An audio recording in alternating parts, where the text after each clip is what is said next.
What the hell? Where am I? Ah, there we go. Greetings, gaming community and all those who are watching. This is FoxGamer3969 making yet another YouTube video. As you can see, well, as you will see in here, because we're doing this once more.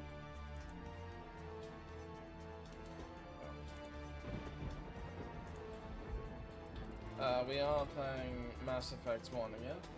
And the goal is to do one last long stream to complete the entire game. Because after this mission on Vermeer, it's just one more mission, and then Citadel. And this time it's not to see if there's anything left, it's to finish the game. But now we get a little bit more context, especially with the situation.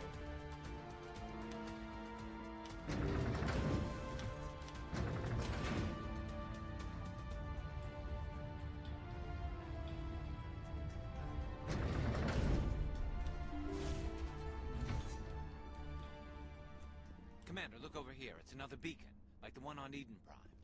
How would you know what the beacon on Eden Prime looked like? You weren't there. By the way, this is going to possibly get loud and graphic again, as every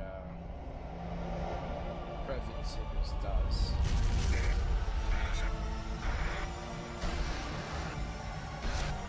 Also, probably should say, I don't know if this will trigger epilepsy, I hope it doesn't.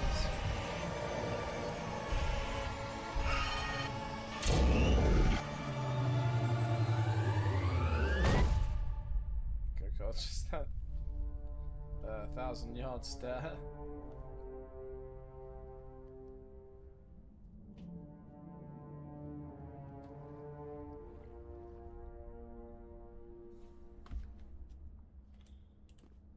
Now it's time to go back up and have a conversation with a unexpected character.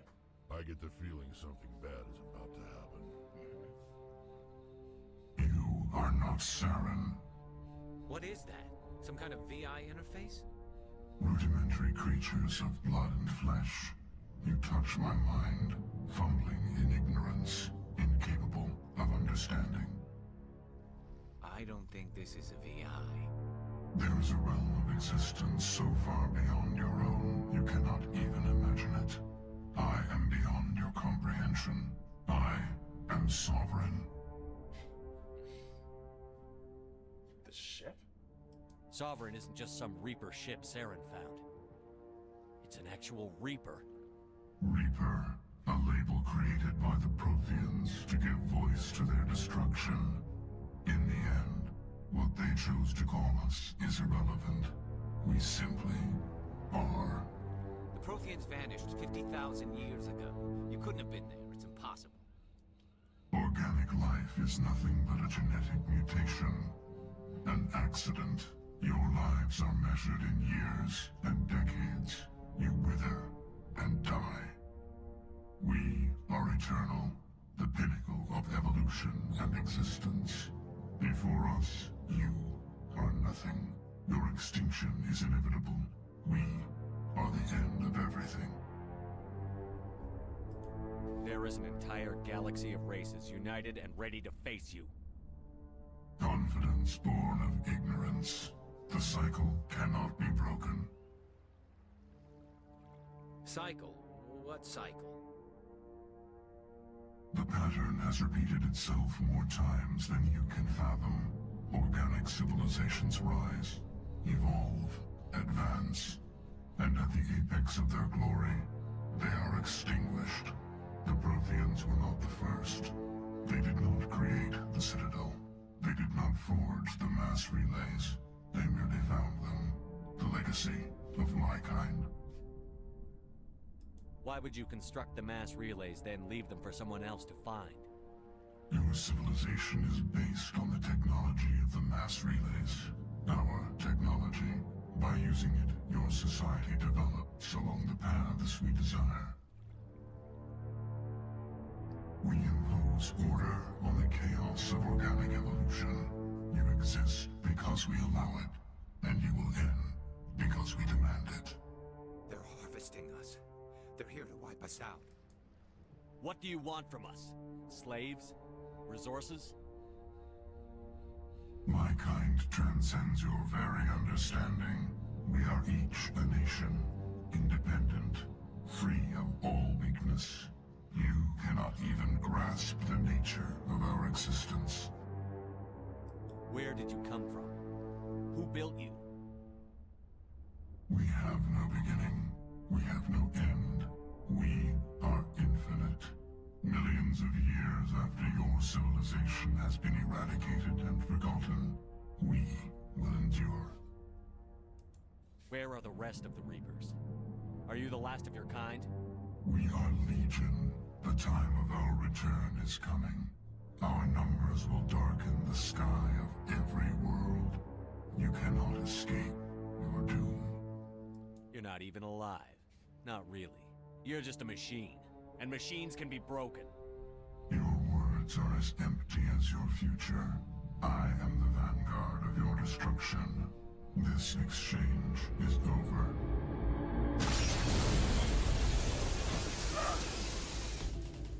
Ow, my head. What was that? Commander, we got trouble. What's wrong? Hit me, Joker. That ship Sovereign, it's moving. I don't know what you did down there, but that thing just pulled a turn that would shear any of our ships in half. It's coming your way and it's coming hard. You need to wrap things up in there fast. This console's been disabled. Orders, Commander. What's down here? Let's head to the breeding facility. Joker can pick us up after we set the nuke. So yeah, as it turns out,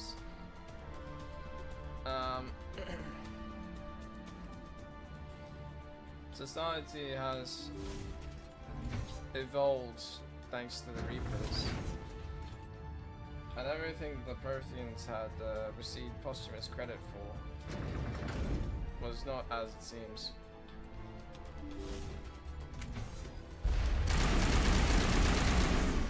So the Reapers created the relays and the Citadel, which Looks like Shadow kicked a sensitive spot. Alenko, head them off. Hold them. which, by the way, I'm going to say this now because I forgot to share it later. The map of the Citadel Tower, where the council is, the entire thing is in the shape of a Reaper. I found this out later on.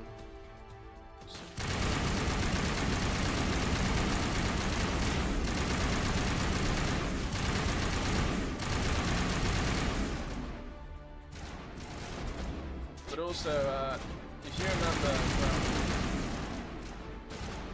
from one of the previous streams, when I was on Elitania, that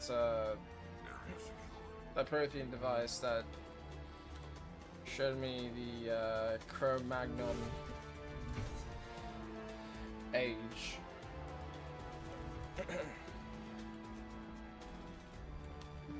What that guy saw was a Reaper.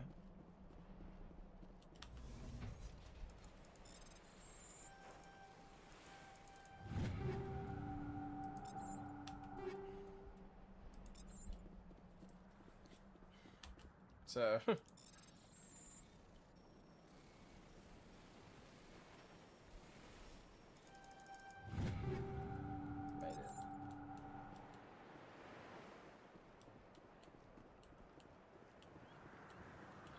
Of course, the Protheans.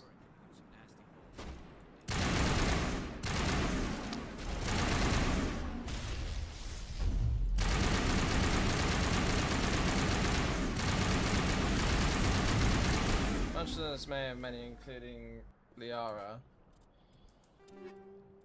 the Protheans weren't the first to be erased. They were just the latest.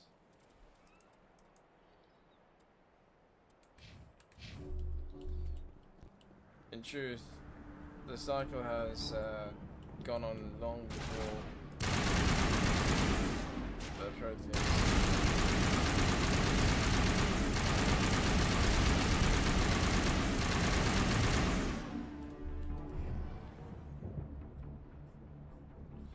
In fact, there's more secrets to be discovered, but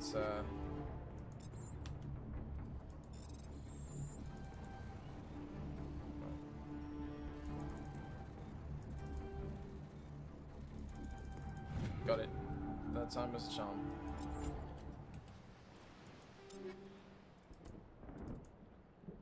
Wow. Colossus wins.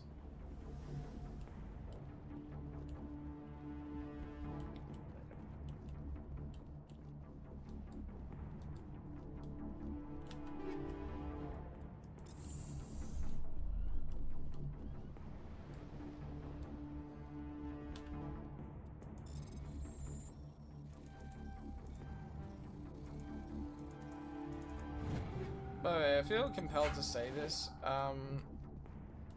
partly because I didn't last time. So, whoever you don't choose between Kaden and Ashley Look out! to go with Captain Kyohei, that's the person that's at the nuke right now.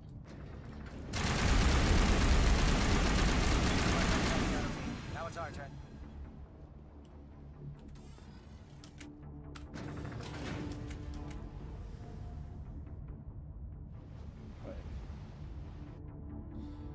I just noticed Rex's weapons disappeared inside him.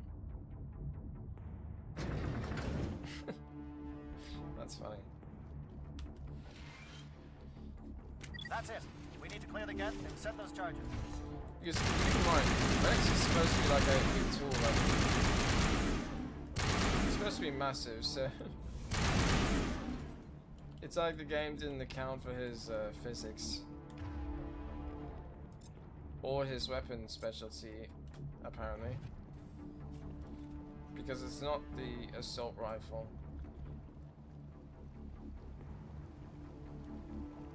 Charges set. Everyone bunker down. Bunker down.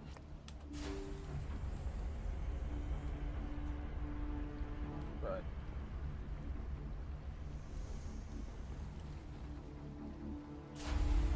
All right. Nice work. That's one less thing to worry about. Commander, I'm bringing us in. I'll get as close to the site as I can. I don't think there's any breaks, but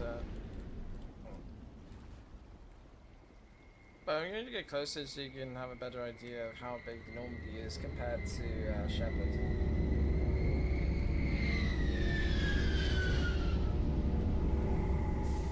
See?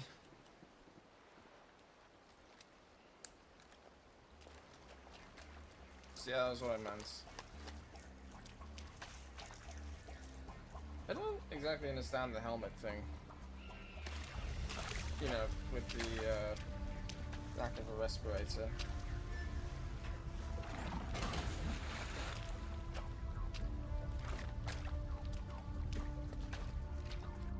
Bomb is in position. We're all set here. I'm right in front of Commander, do you read me? you. I read you. The nuke is almost ready, Lieutenant. Get to the rendezvous point. Negative, Commander. The Geth have us pinned down on the AA tower. We've taken heavy casualties. We'll never make the rendezvous point in time. Normandy, pick them up. Get them out of there, Joker. Now! Negative. It's too hot. You can't risk it. We'll hold them off as long as we... It's okay, Commander. I need a couple of minutes to finish arming the nuke. Go get them and meet me back here. Good idea. Up to the AA tower. Move! So when Kaden first reaches out to you like that, is when you find out if Kyohei lives or not. So I know he's alive. Which is good, because I like Kyohei.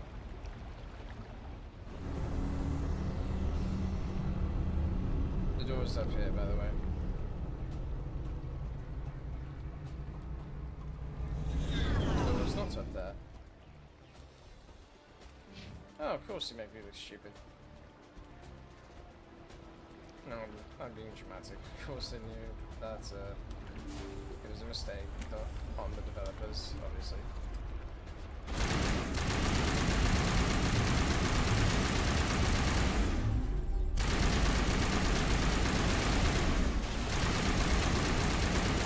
Oh, hello Rex. Why would I assume that you're Rex? I have the ladies with me. The tech specialist and biotic powerhouse.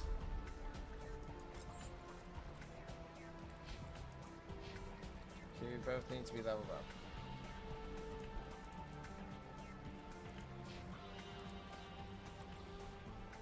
Now, unfortunately, we are approaching major, pivotal decision number 3.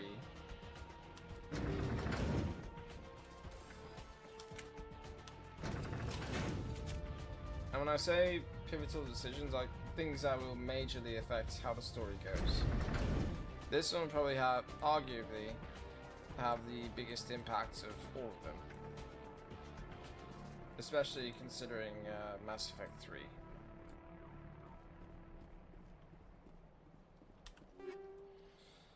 Also, here's the thing. If I proceed... Well, actually, I'm just going to let you see it now. It appears the Geth have sent reinforcements. But not for Chief, we just spotted a troop ship inbound to your location. It's already here, and is bleeding Geth all over the bomb site. How bad is it? Can you hold them off? There's too many! I don't think we can hold them! I'm activating the nuke! Just hold on! What are you doing, Chief? Making sure this bomb goes off, no matter what! It's done, Commander. Go get the lieutenant and get the hell out of here! Belay that. We can handle ourselves. Go back and get Williams. Yeah, I can only choose one. I'm sorry, Ashley. Alenko, radio Joker and tell him to meet us on the AA tower. Yes, Commander. You know it's the right choice, LT. I'm sorry. I'm sorry, Ash. I had to make a choice. I understand, Commander. I don't regret a thing. That's heartbreaking because, of course, that's kind of partly the only way that I can avoid romancing Kaden or Ashley, is if I let that person die. Oh, wait. Got to hurry, because I think there still might be a chance that Kyohei could die.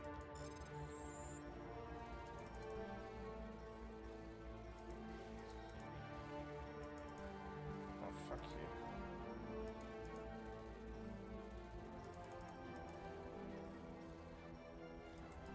you. Cooperate, damn it!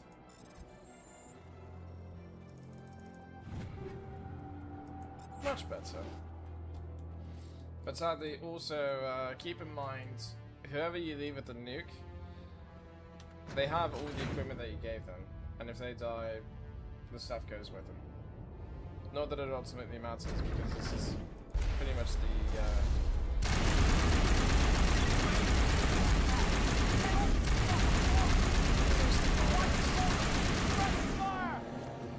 Kaden? Alenko?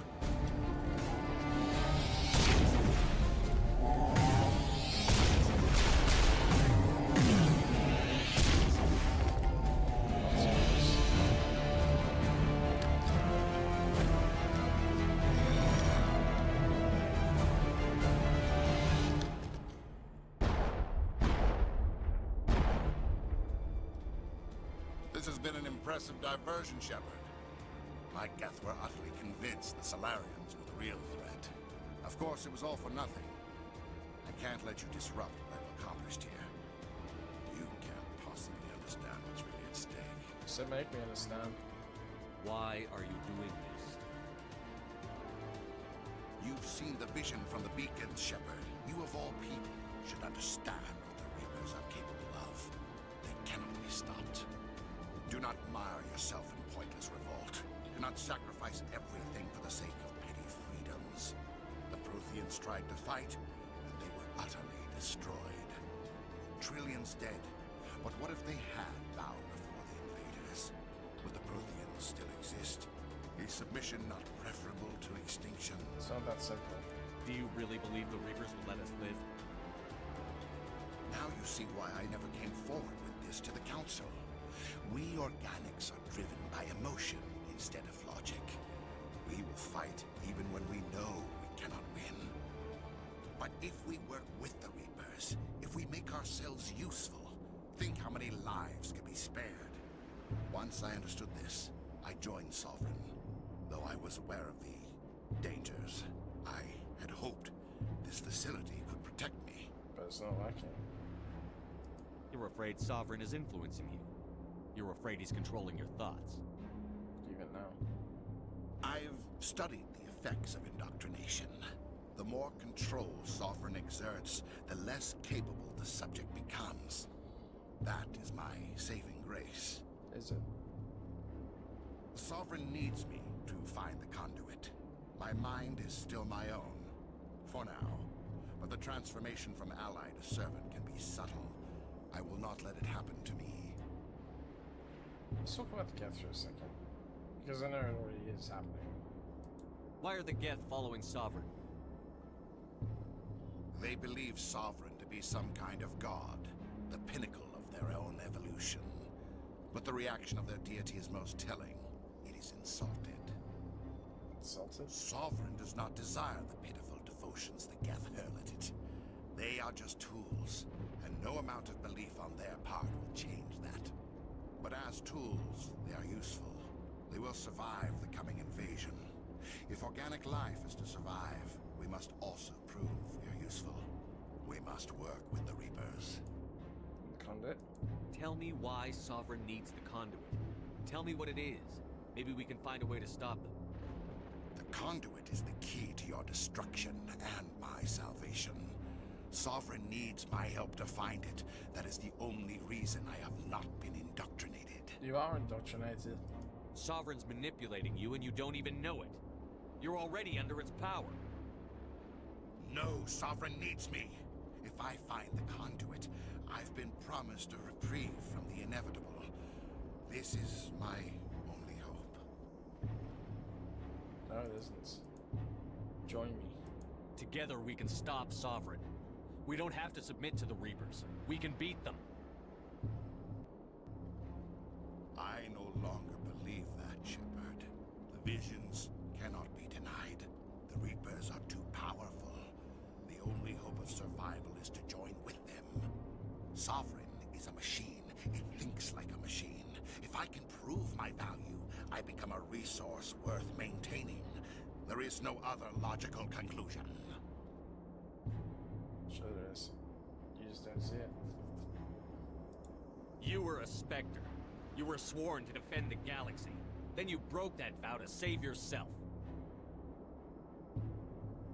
I'm not doing this for myself. Yes, you are. Don't you see?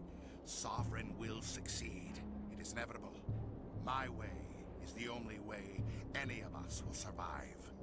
I'm forging an alliance between us and the Reapers, between organics and machines. And in doing so, I will save more lives than have ever existed.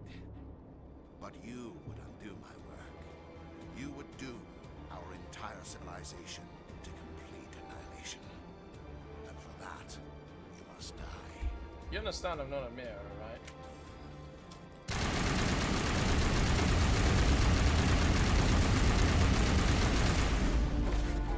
I was going to say my focus is only Saren, which I am assuming is a vanguard. But where else am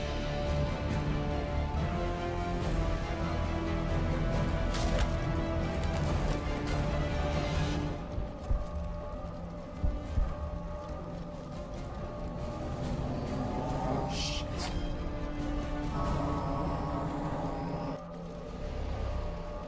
Can't stay. And this is what hurts the most.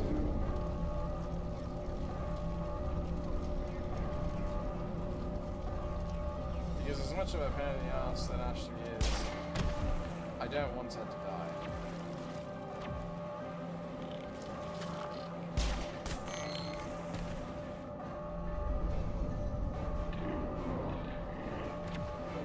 Sorry, Ashley.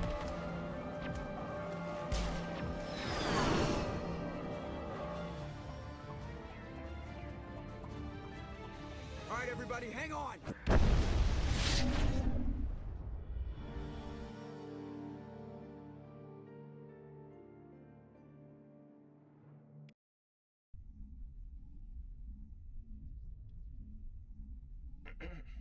Yeah. was obviously tragic. I can't believe that Ash didn't make it. How could we just leave her down there? She was a good soldier. Williams knew the risks going in. She gave her life to save the rest of us. But why me? Why not her? Don't blame yourself. It wasn't your call, Alenko. I had to choose. I chose you. But if I'd done my job, you wouldn't have had to make that call. Don't blame yourself. It wasn't your fault. It wasn't my fault. The only one to blame here is Saren. Yes, sir, We'll get it done. Commander, excuse me for interrupting, but I have an idea. I think the beacon you found in Saren's base was similar to the one you found on Eden Prime. It may have filled in the missing pieces of your vision. I might be able to help you put all those pieces together. Do it. You want to join our minds again, don't you? Okay, go ahead.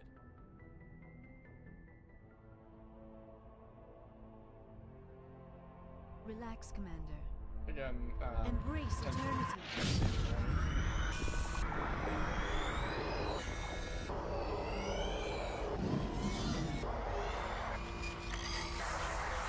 I will say, by the way, this is the quietest I've ever had it. Like on mine, at least. Usually it's just blasting.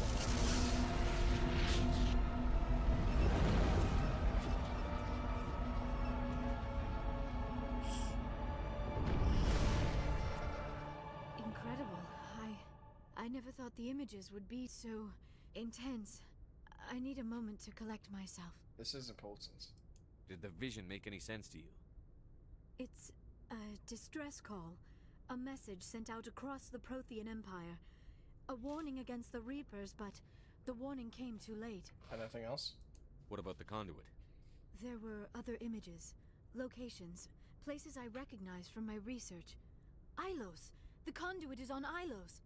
That is why Saren needed to find the Mu relay. It is the only way to get to Ilos.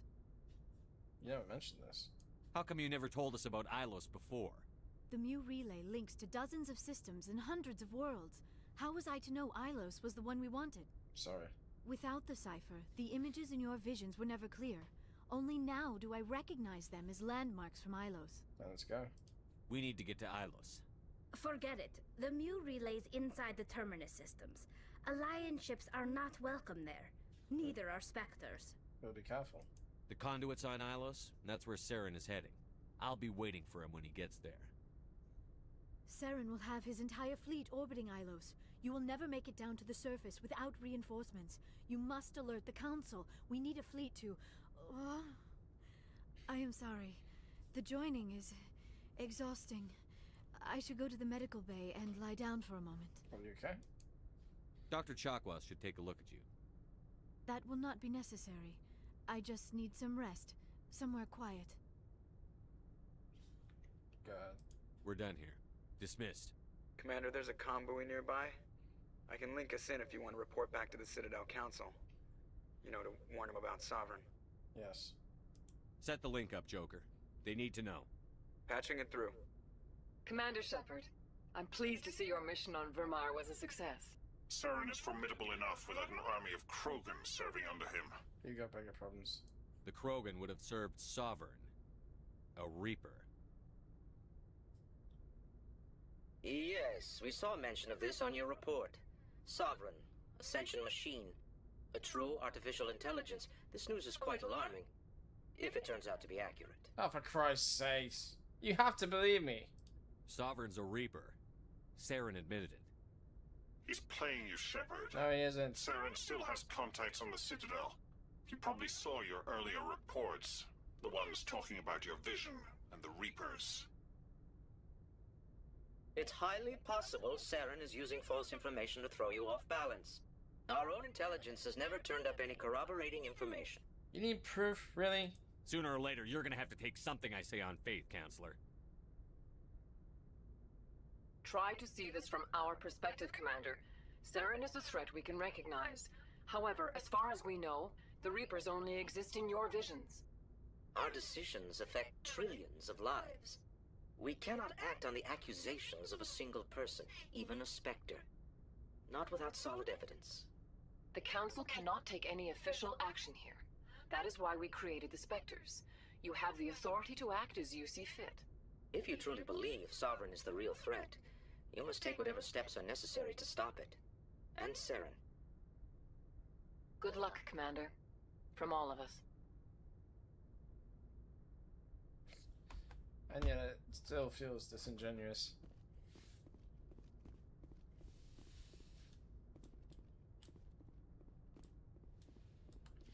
But here's the thing that the Council seems to be forgetting.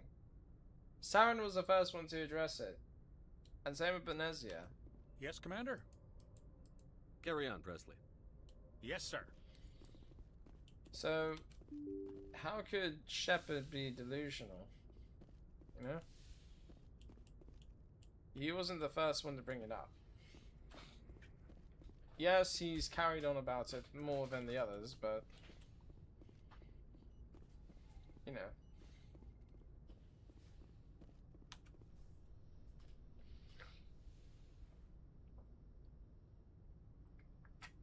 Commander, are you coming to check up on me? Yeah. You look much better. How are you feeling? Dr. Chakwas assures me I am going to be fine. I was impressed with her knowledge of Asari physiology. It's pretty much the same thing, so you're no in good worries hands. about speaking out of them. Dr. Chakwas knows what she's doing. I've been thinking about Saren. I actually feel a little sorry for him now. Honestly, in reality, I do too. He's become a slave to the Reapers, and he can't even see it. He is trapped inside his own mind. Part of him senses his identity slowly being swallowed up by Sovereign, but he is powerless to stop it. I wonder how he first fell into Sovereign's trap. Did he think he could somehow stop the Reapers from returning? Or was he simply driven by a lust for power and glory? I guess we'll never know. Whatever Saren's reasons may have been, they're long gone now. He has to be stopped. Yes, I suppose you're right. He may be Sovereign's victim, but he is also a threat to all life as we know it. Let's not spend every free minute talking about Saren. It is bad enough we are chasing him across the galaxy. I agree. I should go. Goodbye, Commander. Right now, I have to speak to my guilt-ridden friend over here.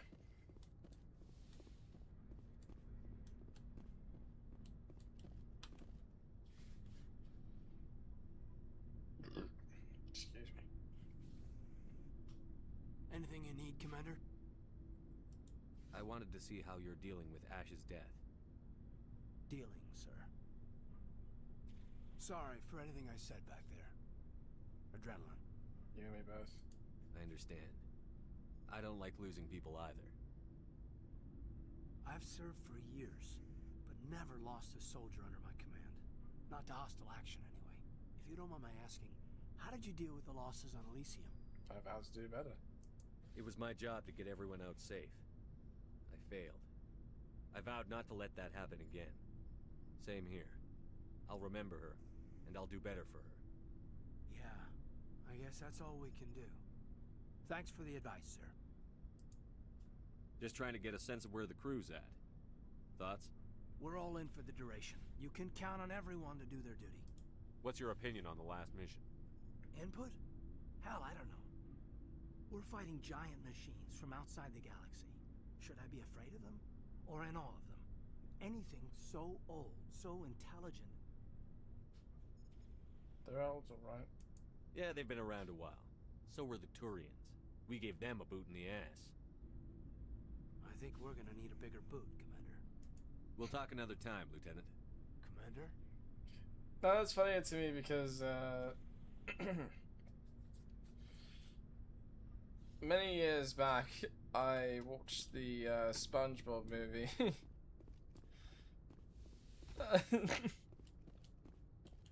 Yeah, I came across the character Dennis, and he was hired to step on them, like physically step on them, and squash them. Okay, and they're like, "That's a big boot." And then Dennis gets squashed under another boot. It's like, "Bigger boot!" Yeah, my mind is just tangent after tangent after tangent because I also just thought of Looking for supplies? Not right now, thanks. No problem. Keep checking back. just thought of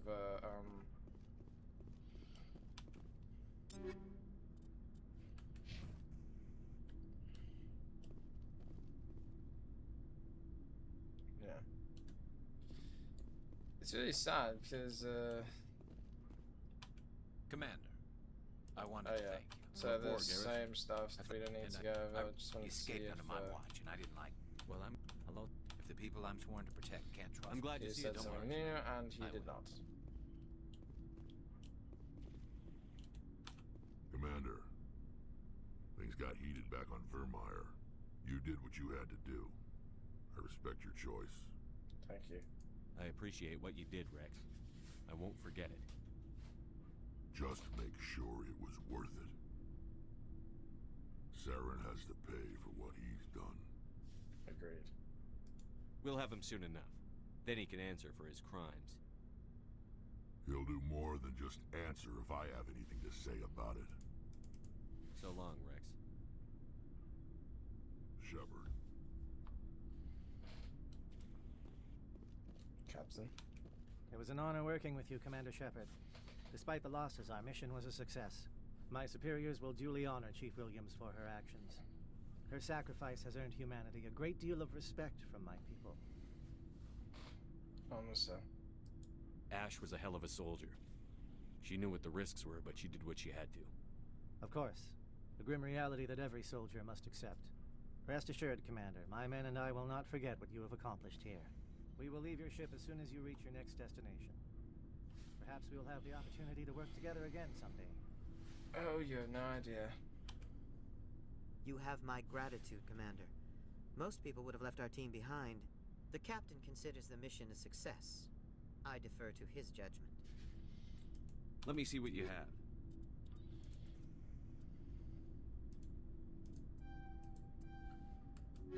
I know I don't really need it because we're almost done. Hey, Shepard. You need something? I should go. See you later. Something I can do for you, Commander. Carry on, Adams. Aye, aye, Commander.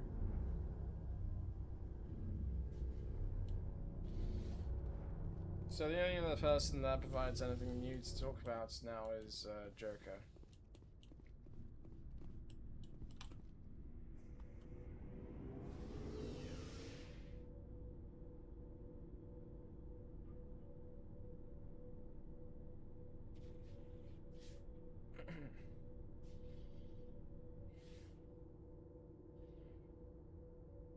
Yeah, it's weird. I would expect the somber music to be playing,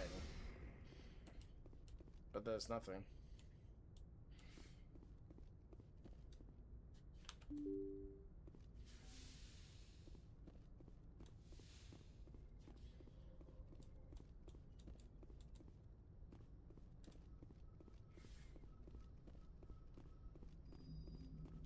Commander, I know it couldn't have been easy for you down there. Making the call between Alenko and Williams must have been... I'm sorry, sir. I don't know if I could have done it. But you don't have to. There is no right choice for something like that. I just hope I never have to go through it again. No, I'm not blaming you, Commander. I'm just... I mean, it's hard, you know? You okay? Saren's still out there, Joker. Hold it together. We need you. Don't worry. I won't let you down. I want to be there when you make that son of a bitch pay.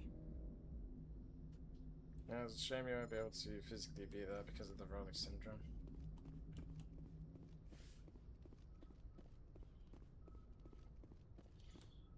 Now again, I'm pretty sure that I already went over this, but just in case I didn't, I'll give context.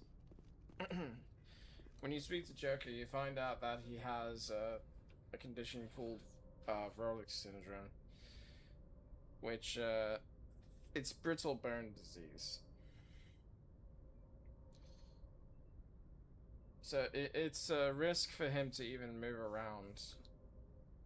Mostly it's in the legs. his bones are very hollow, so one shift that's incorrect and they break. Joker's case is rather extreme. But still, he's really I forwarded amazing. the mission update to the Citadel, Commander.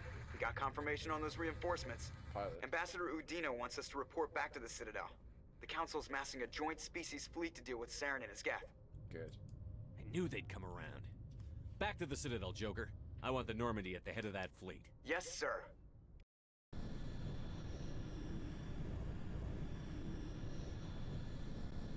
Now, there's a few more new things on the Citadel, but they'll have to wait after our meeting with the Council. And this isn't by choice. We're going to go to the Citadel Tower almost immediately.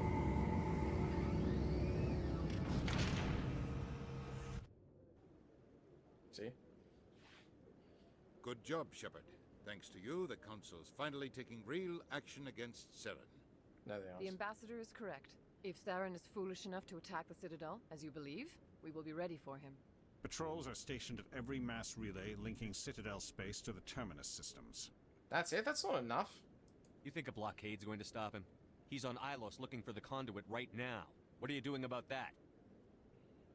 Ilos is only accessible to the Mu relay, deep inside the Terminus systems, Commander.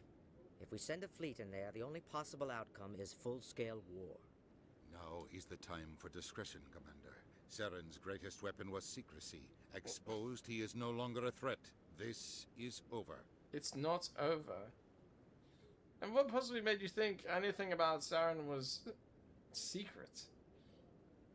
It wasn't exactly like it was some hidden goal. Send me after him. One ship going into the Terminus systems won't start a war. I can be discreet. You detonated a nuclear device on Vermeer. I wouldn't call that discreet. Really? Your style served you well in the Traverse, Commander. We recognize that. But Ilos requires a deft touch. We have the situation under control. No, you don't. What about the conduit? Secrecy isn't his greatest weapon. The conduit is. Saren is a master manipulator. The conduit is just a distraction from his real plan to attack the Citadel. Christ almighty, the conduit's real. And what about the Reapers? Sovereign's the real threat. Saren's just a servant of the Reapers. Only you have seen the Reapers, and then only in visions. We won't invade the Terminus systems because of a dream. Then you're all fools. If Saren finds the conduit, we're all screwed. We have to go to Ilos. Ambassador Udina, I get the sense Commander Shepard isn't willing to let this go. Good sense. There are serious political implications here, Shepard. Humanity's made great gains thanks to you, but now you're becoming more trouble than you're worth. You bastard! You're selling us out! It's just politics, Commander. You've done your job, now let me do mine. We've locked out all the Normandy's primary systems until further notice you're grounded. You stupid fuck. Are you insane? After everything I've done, you still don't believe me? I think it's time for you and your team to leave, Commander. This no longer concerns you. The Council can handle this, with my help, of course.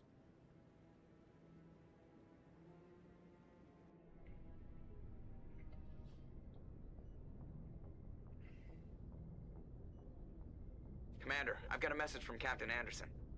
How do you know I'm here? Are you spying on me, Joker? No, sir. Just knew you were on the ship and figured I'd pass the message on. The captain said to meet him at Flux, that club down in the wards. No, there's not really a need for a tech specialist, so I'm just going to choose Rex and Liara. By the way, if you want to complete the entire game with the best ending possible, Logged. Rex needs Commanding to... officer What the is hell? ashore. Exo Presley has the deck. Sorry, Commander. The Normandy's locked down. Ambassador Udina gave the order. Yes, I don't want to shoot him for it. Thank you for reminding me.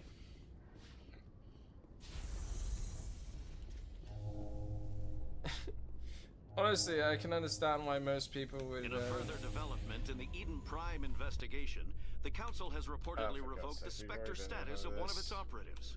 While the unnamed operative has not yet been apprehended, a council spokesman confirmed that You're supposed to corrective skip actions have this. been taken.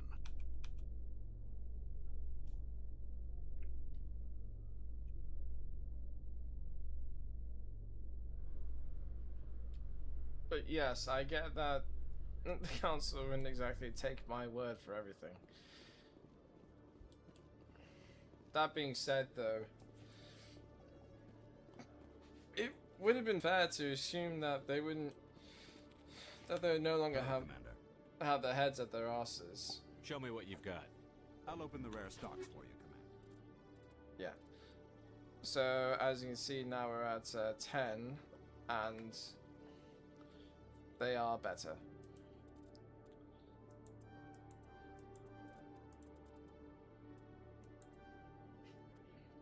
And now I'm out to the septuple 9s.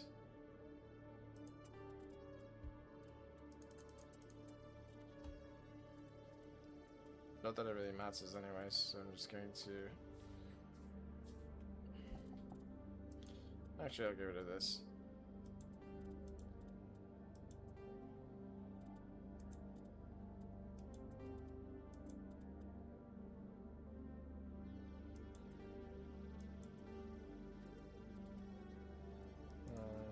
Yeah.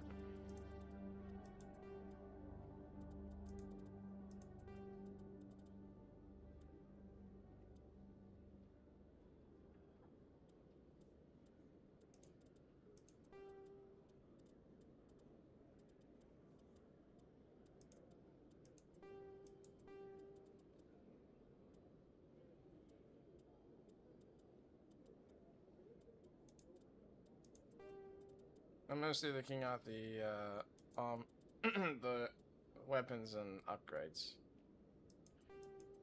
The armor I'm leaving alone because there's no point.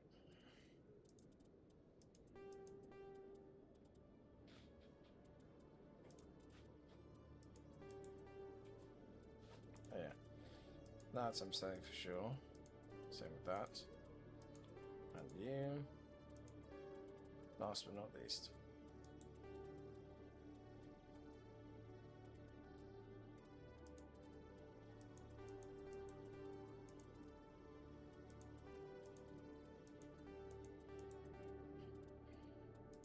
You know, I do wonder sometimes how these names come to be, you know?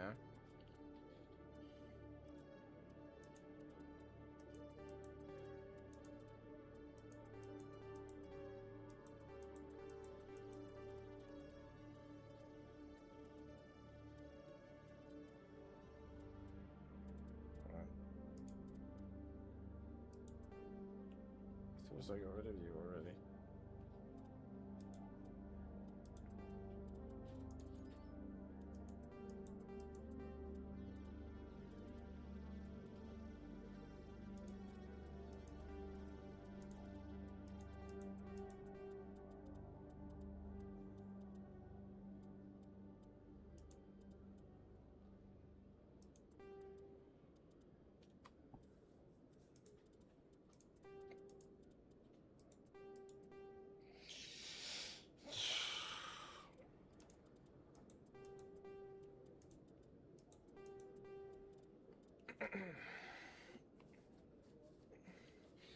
But you know, the delusion is almost impressive, by the way. I forgot to mention that. The fact that these people would so willingly turn a blind eye to the truth.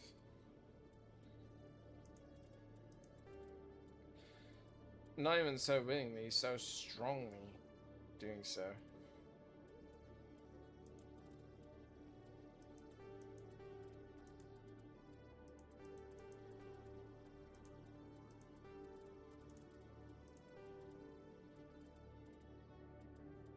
It's kind of impressive.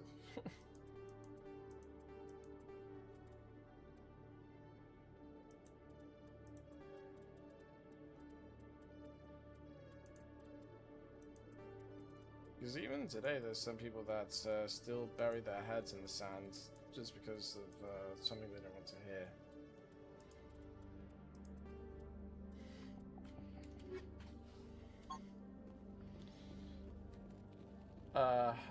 Allison first, then we'll explore the rest of the Citadel.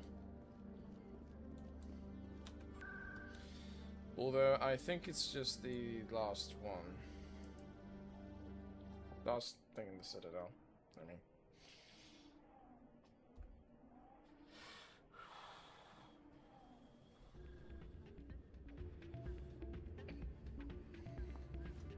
I'm pretty sure it's... Oh, you're new. Soldier, I've got a major situation, and I need help from somebody with humanity's interests at heart. I'm listening. What kind of situation are we talking about? Of course, right to business. That's why humanity has the best damn fleet in the galaxy. My name is Elias Keeler. I'm an alliance negotiator. We've got a big session coming up with the Solarians. You wouldn't believe what's riding on this. I'm fighting for humanity on this one, just like you are. Okay, I get it. I understand. It's important. So what do you need? Well, in order to do my best for humanity, I need the best resources on the market. Pardon? There's a mental stimulant that increases alertness and cognitive function. It's legal, but restricted. I've purchased the monthly limit, and I need more from the medbay. Excuse me? Let's talk about this stimulant. What is this stimulant exactly? Oh, I don't know the medical terms, but it increases mental capacity, short-term recall, that sort of thing. It helps me stay focused, and it keeps me sharp. Nothing gets by me when I'm on it. And the dosage? If you know the monthly limits, why did you go over them? The negotiations were supposed to be last week, but the Solarians stalled it, probably deliberately. If I don't get the stimulant, I'll be a wreck. My assistant will take over, and that would be a disaster. Have little faith. You should put some trust in your assistant. Didn't you train him? My assistant wants to bend over backwards for the Citadel races. He wants to show them we're reasonable. No race will respect us until we show them who's in charge. That's what it took with the Turians. Yeah, forget my assistant. That's dangerous thinking, Keeler. Why is this deal so important? The Solarians want to set up long-term trade agreements. There are billions of credits at stake. If I don't get the drug, my assistant will take over and mess up the whole deal. It would be a disaster. You should put some trust in your assistant. Didn't you train him? My assistant wants to bend over backwards for the Citadel races. He wants to show them we're reasonable. No race will respect us until we show them who's in charge. That's what it took with the Turians. Yeah, forget my assistant. You're an addict. Keeler, you've got a problem. You need to get treatment. It might look that way from the outside, but this is just a one-time slip-up. All the top negotiators are on stimulants close to the legal limit. It's the way the game is played. Then the game is wrong. I don't see all the top negotiators soliciting help to go over the legal limit, Keeler. Maybe you're right. I've been trying to keep humanity strong, and maybe I've pushed myself too hard. I'll tell you what, this will be the last time I use the stimulant. After this deal is finished, I'll get treatment. You need help. No trade negotiation is worth ruining your life for. Let it go and get help. You don't understand. Humanity needs me, and I need that stimulant. Without it, I don't know anymore. I get so tired when I run out of the stimulant. I just need one more boost. You'll be okay. There's no shame in having a problem, but you have to get treatment. You're right. I'll go tell my assistant. I shouldn't be working like this. I'll get help. I'm just sorry it came to this. Well, the important thing is that you saw it while you did. By the way, you may have noticed that every time I've gone to Flux, I pass by Shells without interacting with him. Because the task that he wants me to do is less than legal. He wants me to, I believe, rig the Quasar games. Still can't believe that could happen out in the open. Hey there, welcome to Flux.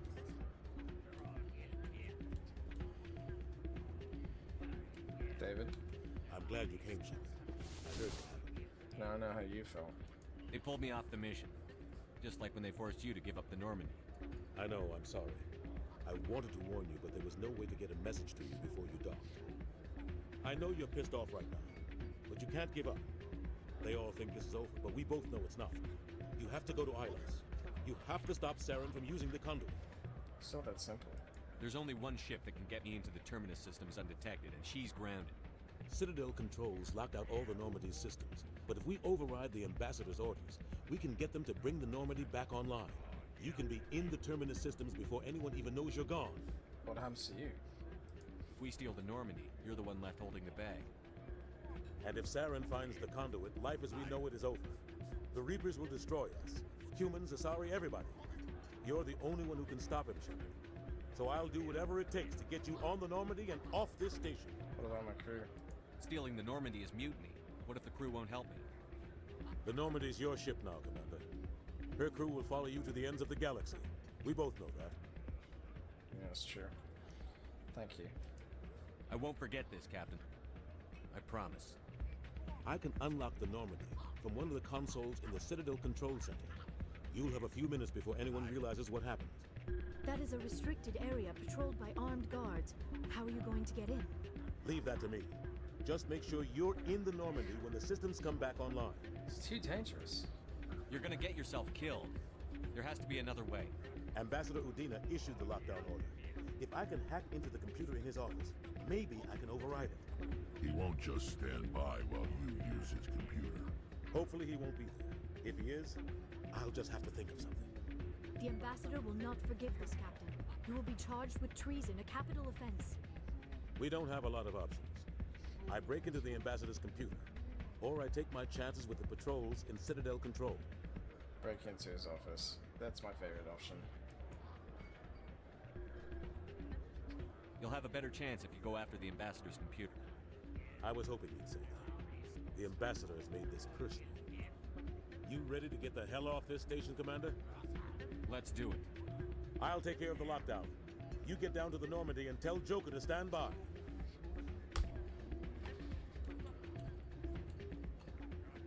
So like I said, I've played this a while, so I know that there's just one more thing to take care of. It's minute.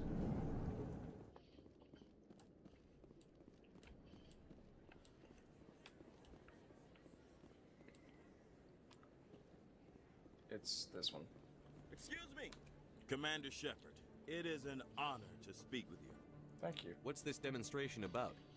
I'm Charles Saraceno of the Terra Firma Party. With Armistice Day coming soon, we're making our voices heard by the alien appeasers on the Presidium. Can I count on your support in the next election? Let's talk about Armistice Day. You're marking the end of the First Contact War with a protest? As we have every year for the last 26 years. The war taught humanity a lesson that some would forget. If we don't stand up for ourselves, no one else will. Then you've learned nothing. I thought the lesson of the First Contact War was that there's other life in the galaxy, and they have opinions too.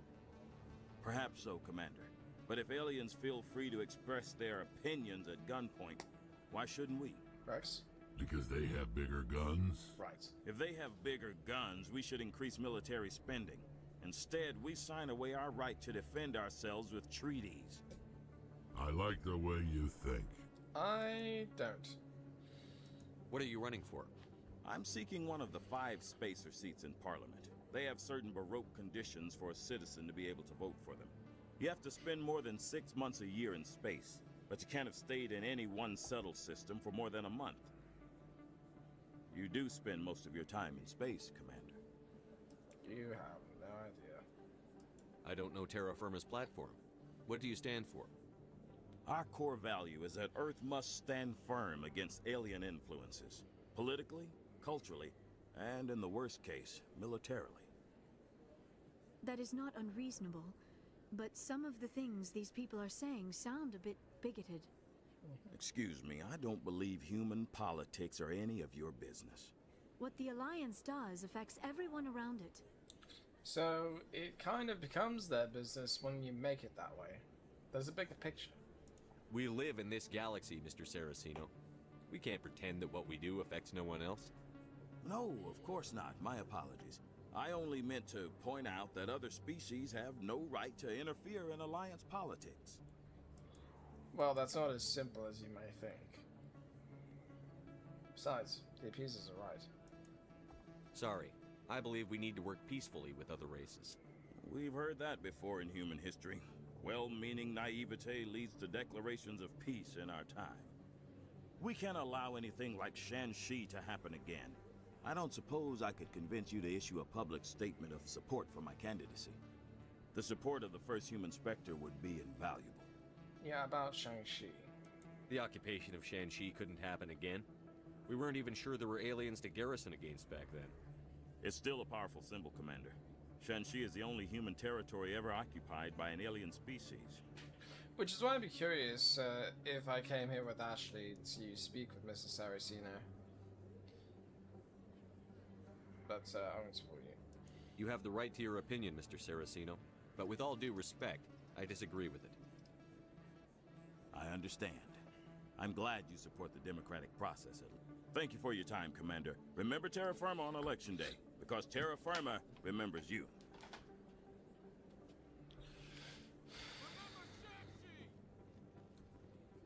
So yeah, for those of you that don't remember...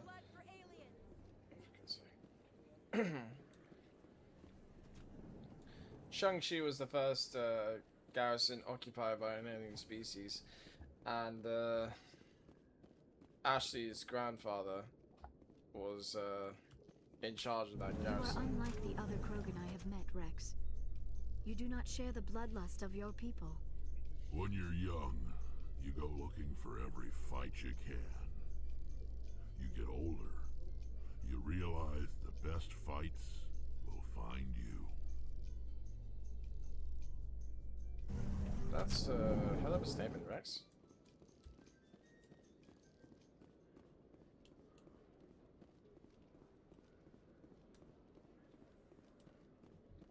A research facility in the Hades Gamma Cluster was the victim of an attack by biotic extremists. The drugged researchers attacked Alliance soldiers, and the rescue operation became a brutal massacre. So what? The research center is unlikely to reopen in the near future. Wait a minute, I don't remember that.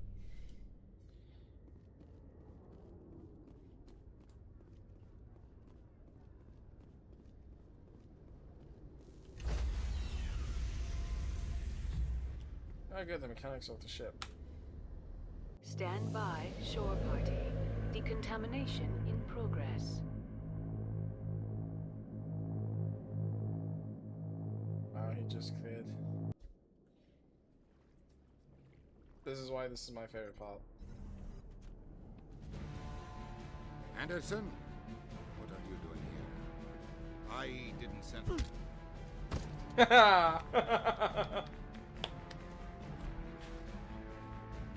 Right in the kisser.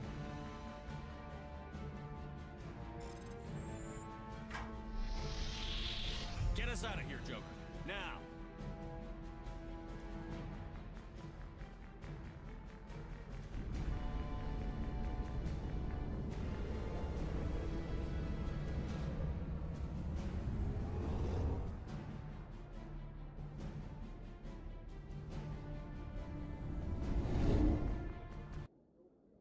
I'm glad the Destiny Ascension didn't chase us.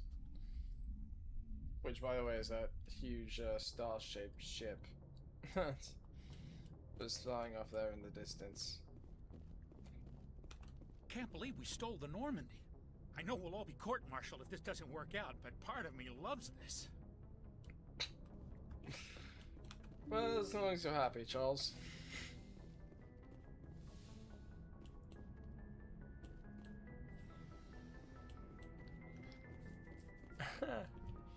Kind of curious what the others will say, like the crew members, because I can't remember. I mean, not the crew, the squad. It's strange, being a fugitive from the Alliance. This crew has sacrificed everything for you, Shepard. Don't let us down. Never.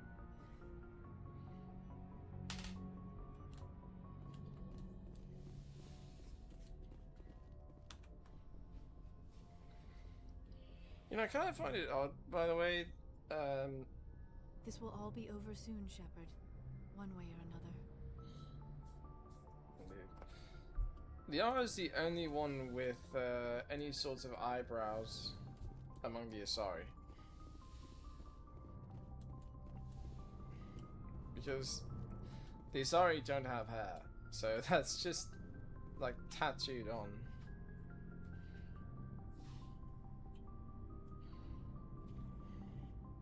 Anything you need, Commander?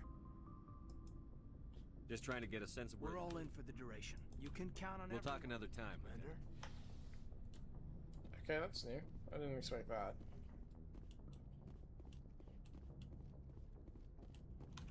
However, Garrus is a different story. I know I've spoken with him, and this is the exact kind of thing I was trying to persuade him away from.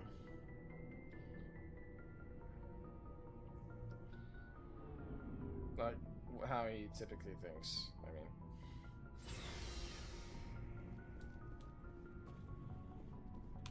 I can't believe we stole the Normandy. After everything you told me, it seems a bit extreme, don't you think? What choice did we have? Stealing the Normandy is a trivial risk compared to the threat of Saren. Yeah, I suppose you're right. If you're wrong, we'll pay for it. But if you're right and we did nothing, I think we'd regret it a whole lot more. I just hope we can catch Saren before they realize we're missing. Relax. We'll catch him. Just be ready when we do. Yes, Commander.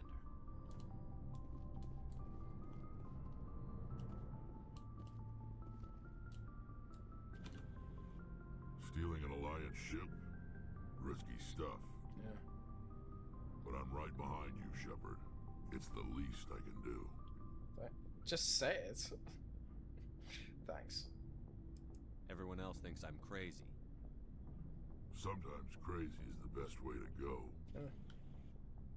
I just hope they don't catch us before we get our hands on Saren. No kidding. You and me both. You'll get us through, Shepard. So long, Rex. Shepard. And true to Huey's word, he is gone now.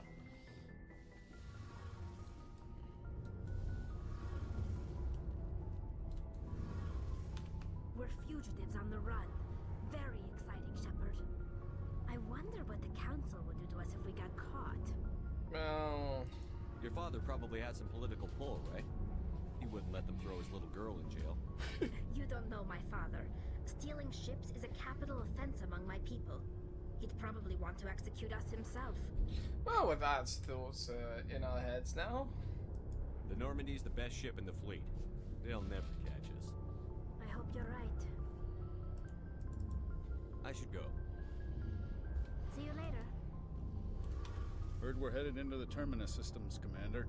Don't worry, sir. The Normandy's a hell of a ship. She'll get us through this. Sorry.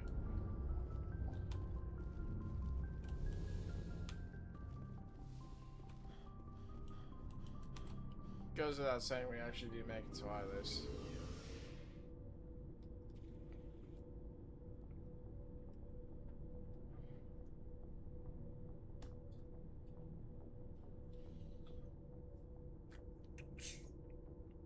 However, the situation won't be as simple as one might think.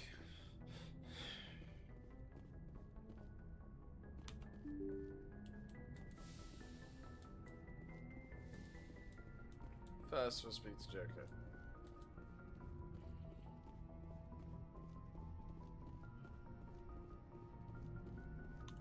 Oh, damn it. No sign of pursuit? I was hoping the Council would send some ships after us. I was looking forward to putting the Normandy through her paces. Figured I'd get to see what this ship can really do. Oh, the mission's not over yet. Saren's still out there. Maybe we'll get a chance to play hide and seek with Sovereign. You know, it doesn't seem like much fun when you say it, Commander. So you need something? How's the Normandy performing? Is she everything they said she'd be? She's the best ship in the fleet. If you've got a pilot who knows how to handle her. Balance isn't what you'd expect. Takes a while to get used to that oversized drive core we got stuffed in the back, and her power can sneak up on you if you're not careful.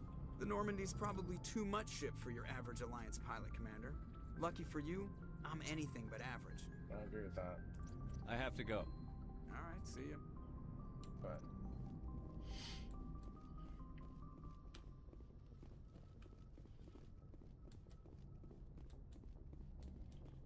time to hurry and go to Ilos.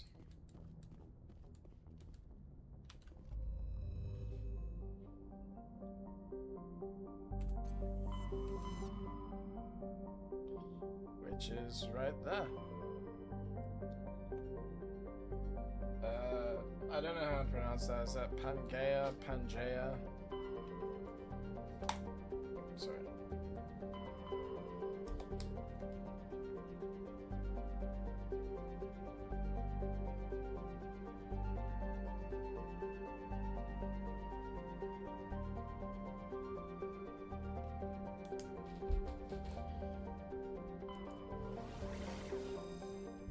By the way, I believe if you traveled to, like, if you completed Vermeer and, of course, escaped the lockdown,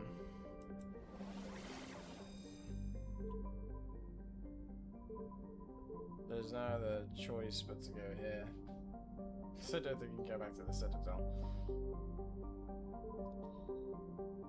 Refuge.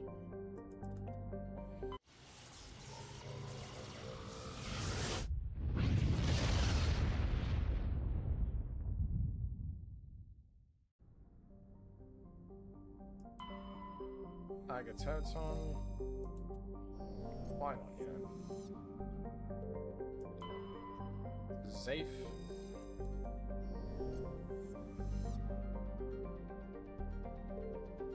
What are those? Which honestly seems kind of tragic.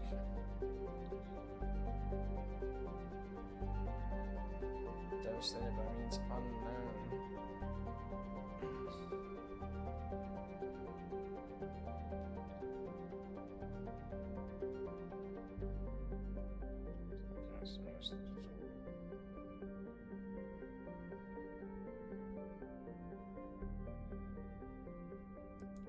So this is just various. This also gets a little bit tense.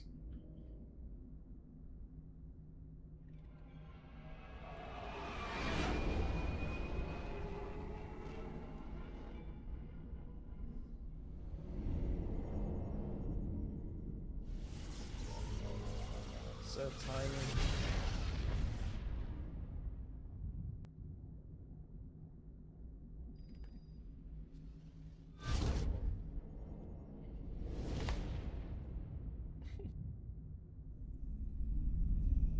Commander? We've got company. Have their sensors picked us up yet? Stealth systems are engaged. Unless we get close enough for a visual, they won't have any idea we're here. Well, Picking up some strange readings from the planet's surface. Take us down, Joker. Lock in on the coordinates. Negative on that, Commander. The nearest landing zone's 2 clicks away. We'll never make it in time on foot. Get us something closer. There is nowhere closer. I've looked. Drop us in the Mako. You need at least 100 meters of open terrain to pull off a drop like that. The most I can find near Saren is 20. 20 meters? We'll never get in close enough for a drop. We have to try. Find another landing zone. There is no other landing zone! The descent angle's too steep. It's our only option. It's not an option. It's a suicide run. We don't... I can do it. Damn it. Joker, I can do it. gear up and head down to the Mako. Joker, drop us right on top of that bastard. Before we proceed, I'm going to get a really quick drink. And considering who I used last time, it's pretty safe to say who I'm going to use this time. Yeah, I'm taking a guess already.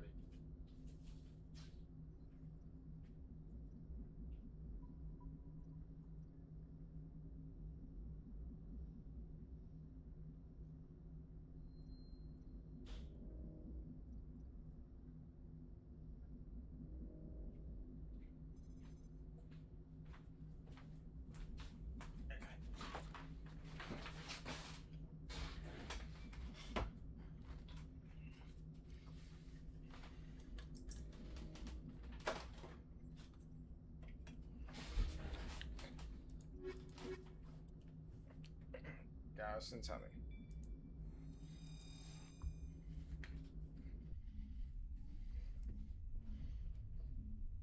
Let's finish this off.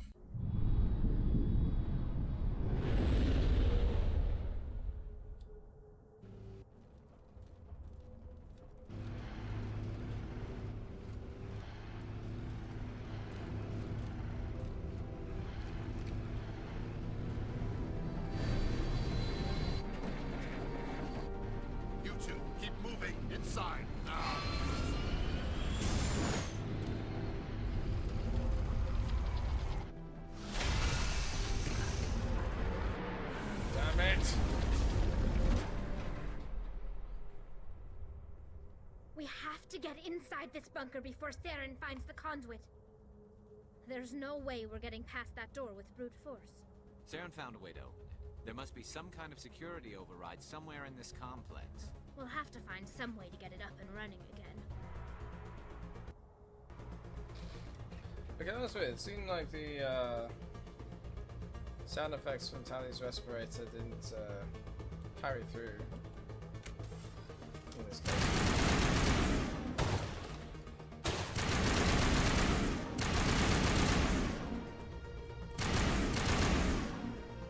Oh yeah, I forgot.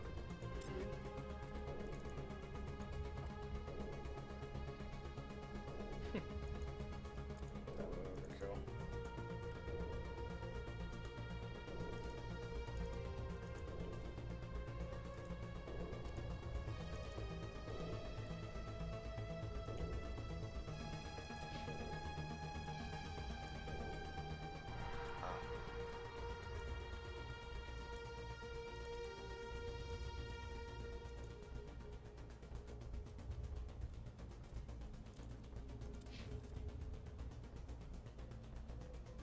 Wow, I am way behind. Oh shit.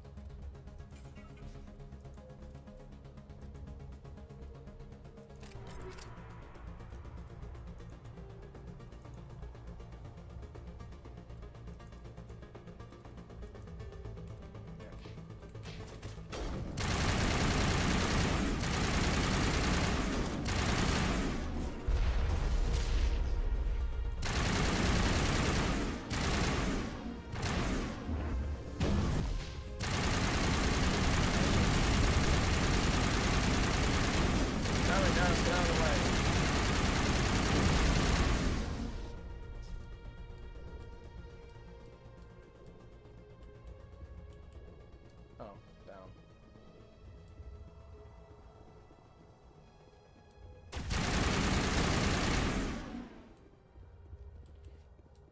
Oh hell, I'm heading this way anyways. Or rather, I'm already on the path, so might as well finish up. It's not where I need to go, but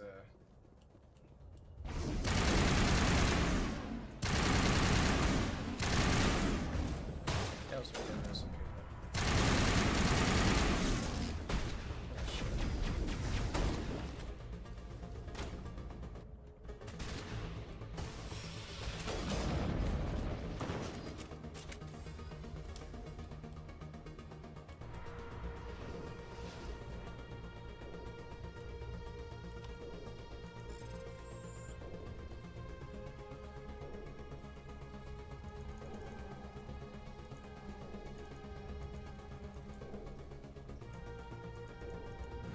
There we go.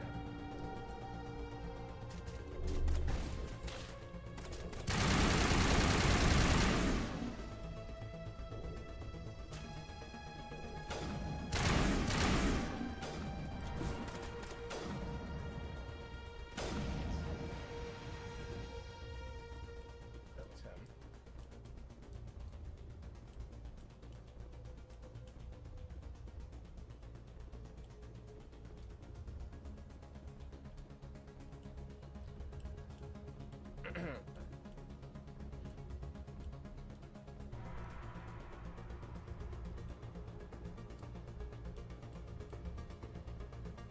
That's just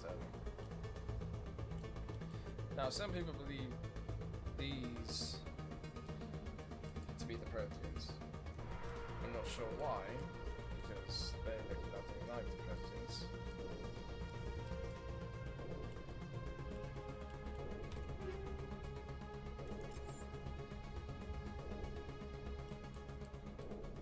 Yeah, we're gonna go this way, by the way.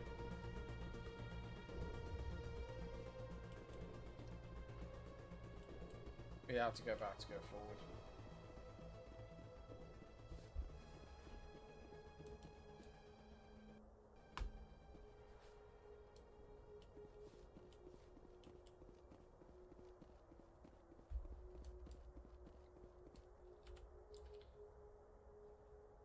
Okay, so yeah, we're... Oops. Really?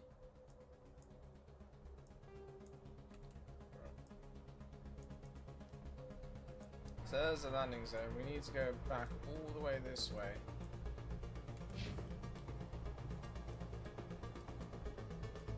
There you are. Just try and catch down.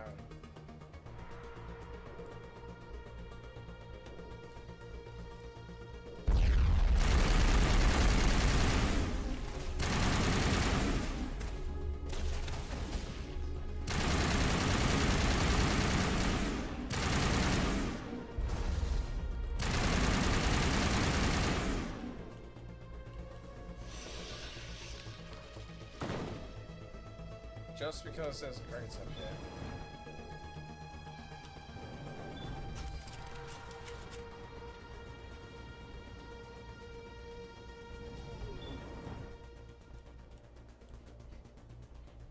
You're rather close there, guys.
Yeah, deals with all the hostiles, so...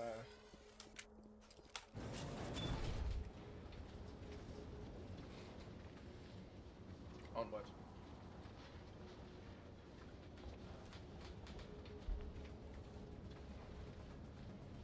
Anything else to taste this? We still have power. Must be running on its own generator. I bet this is the command center for the entire complex. Saren's troops must have sealed the doors from here after he went inside. We'll have to figure out how to disengage the security lockdown if we ever want to get inside that bunker. Oh, you won't find out just standing there.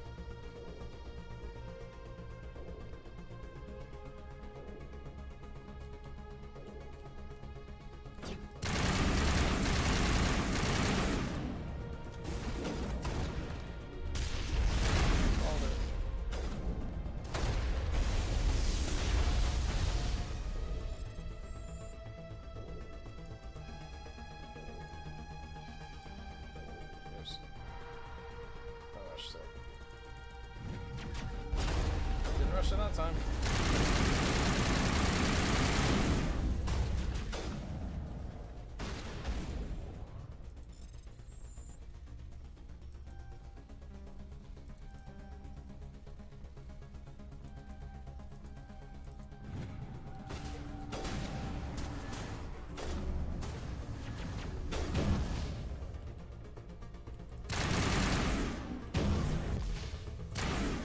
That is from me. Which is hard to tell, yes I know, because of the fact that I've been fighting this now. There we go.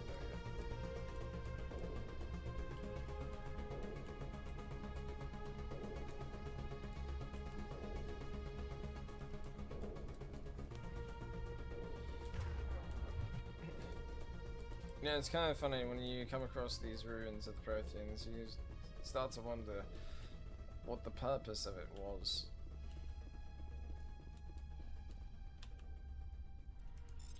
I know there's no point.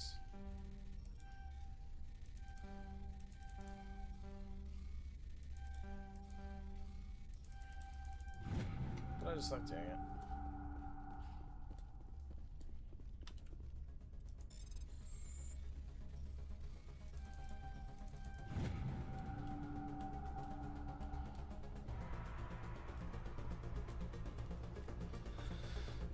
Now we need to go up.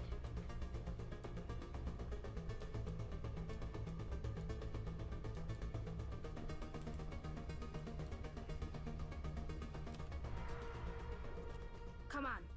Saren's already got a head start. We have to go find him before he reaches the conduit. Unless he's already found it, then we're just walking into a trap. That's a chance we'll have to take. Hold on. Something's happening. Too late. Unable to... Invading fleets. No escape. Sounds like some kind of message, but I don't recognize the language. It's probably in Prothean. This recording must be 50,000 years old. No wonder we can't understand it. You can't understand. The message is all broken up, but I recognize some of the words. It's a warning against the Reaper invasion. Incredible. The cipher must have transferred an understanding of the Prothean language into your mind. Not safe. Seek refuge inside the archives. What's it saying? Can you make out anything useful? Vault Reapers. The Citadel. Overwhelmed. Only hope. Act of desperation. The conduit. All is lost. It's not clear. It said something about the conduit, but it's too degraded to help. We should go. Cannot be stopped. Cannot be stopped.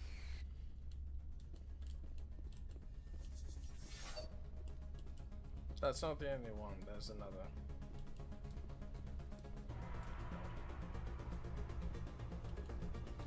Not here though.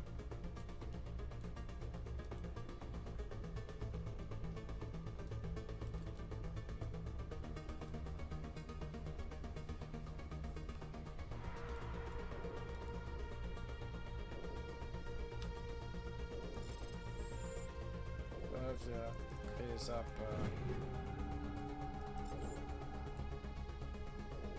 what's left that needs to be done. At least for down here.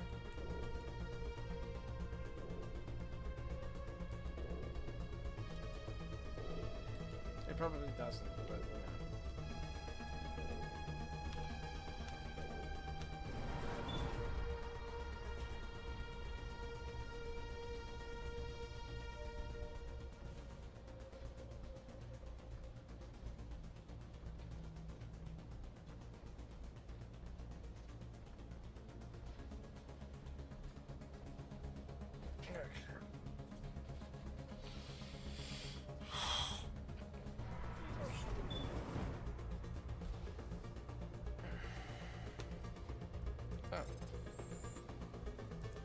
Must have missed this on the entry.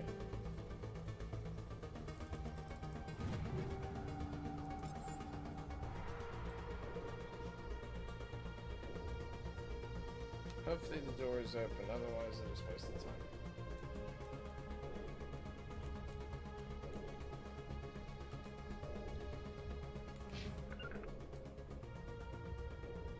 Ah, good.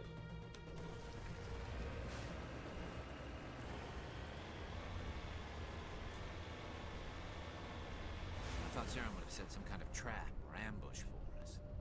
They must have been in too much of a hurry. Or we just haven't run into it yet.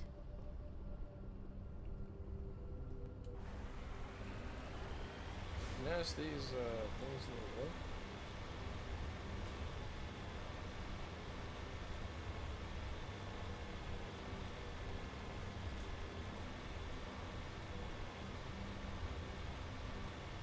It's kind of eerie.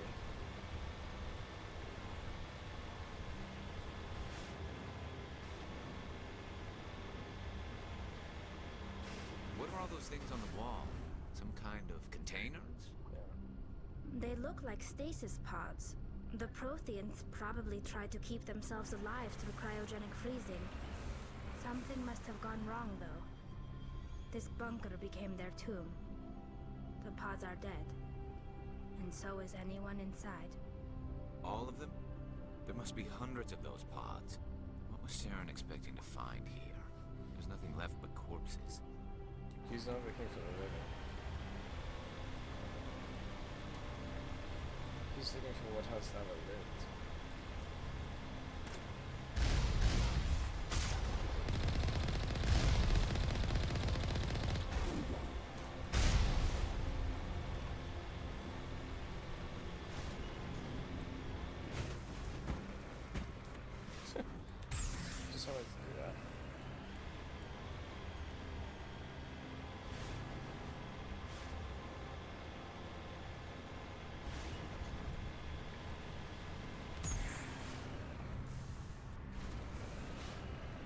safe area.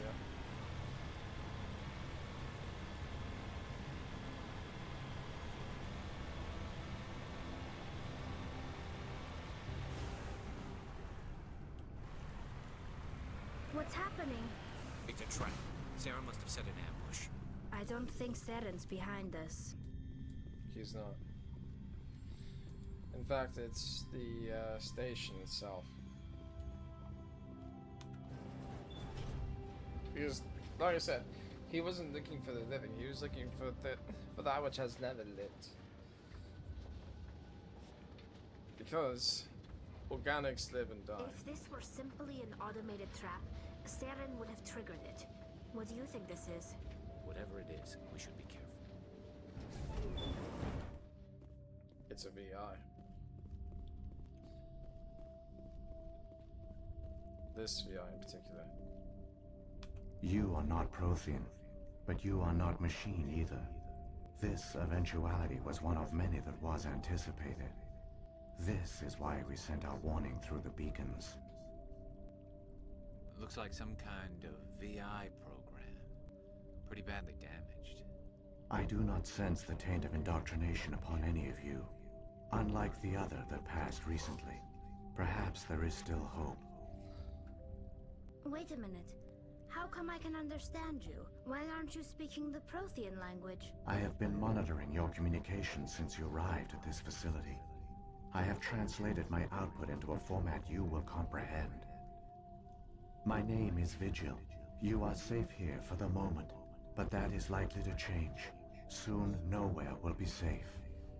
What are you? Are you some kind of artificial intelligence program? I am an advanced non-organic analysis system, with personality imprints from Kesad Aishan, Chief Overseer of the Ilos Research Facility. What do you want? Why did you bring me here? You must break a cycle that has continued for millions of years.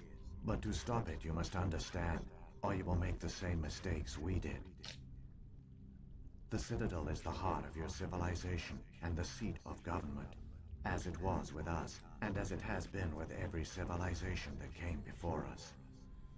But the Citadel is a trap.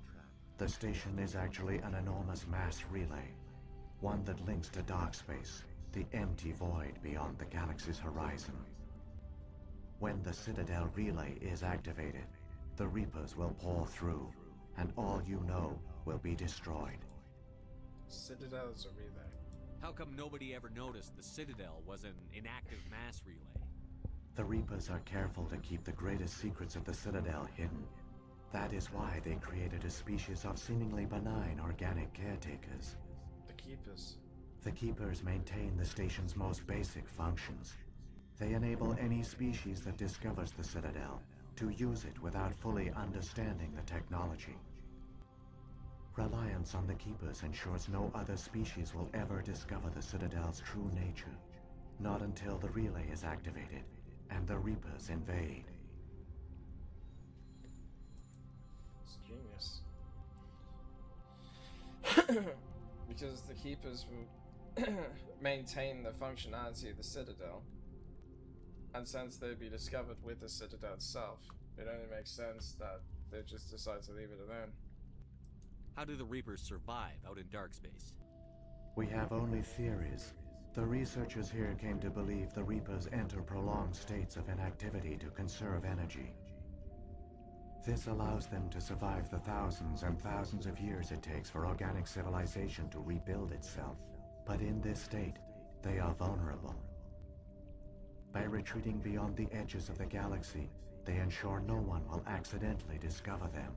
They keep their existence hidden until the Citadel relay is activated. We don't stand a chance. The Reapers can wipe out the Council and the entire Citadel fleet in a single surprise attack. That was our fate. Our leaders were dead before we even realized we were under attack. The Reapers seized control of the Citadel, and through it, the mass relays. Communication and transportation across our empire were crippled. Each star system was isolated, cut off from the others. Easy prey for the Reaper fleets. Over the next decades, the Reapers systematically obliterated our people. World by world, system by system. They methodically wiped us out.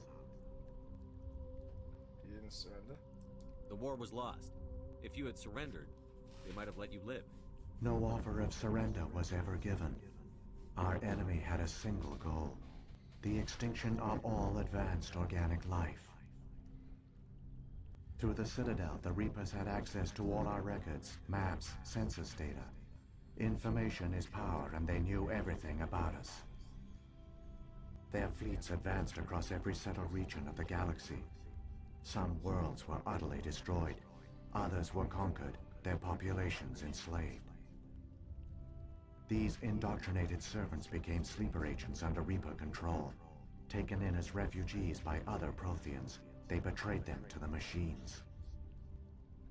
Within a few centuries, the Reapers had killed or enslaved every Prothean in the galaxy. They were relentless, brutal, and absolutely thorough.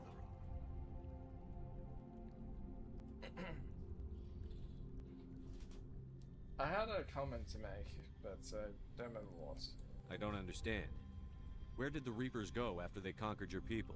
Our worlds were stripped bare, harvested by the indoctrinated slaves. Everything of value, all resources, all technology was taken.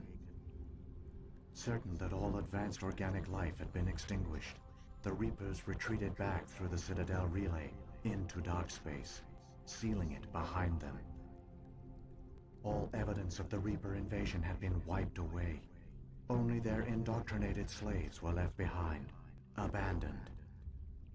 Mindless husks, no longer capable of independent thought, the indoctrinated soon starved or died of exposure. The genocide of the Protheans was complete.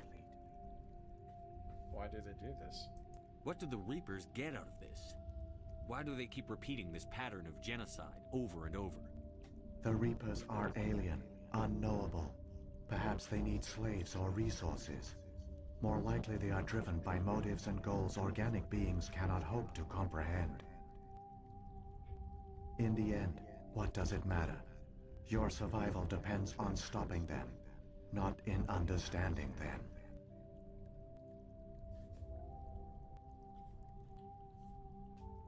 Well, it's kind of hard to stop the Reapers if you don't understand them. That being said... You said you brought me here for a reason. Tell me what I need to do. The conduit is the key.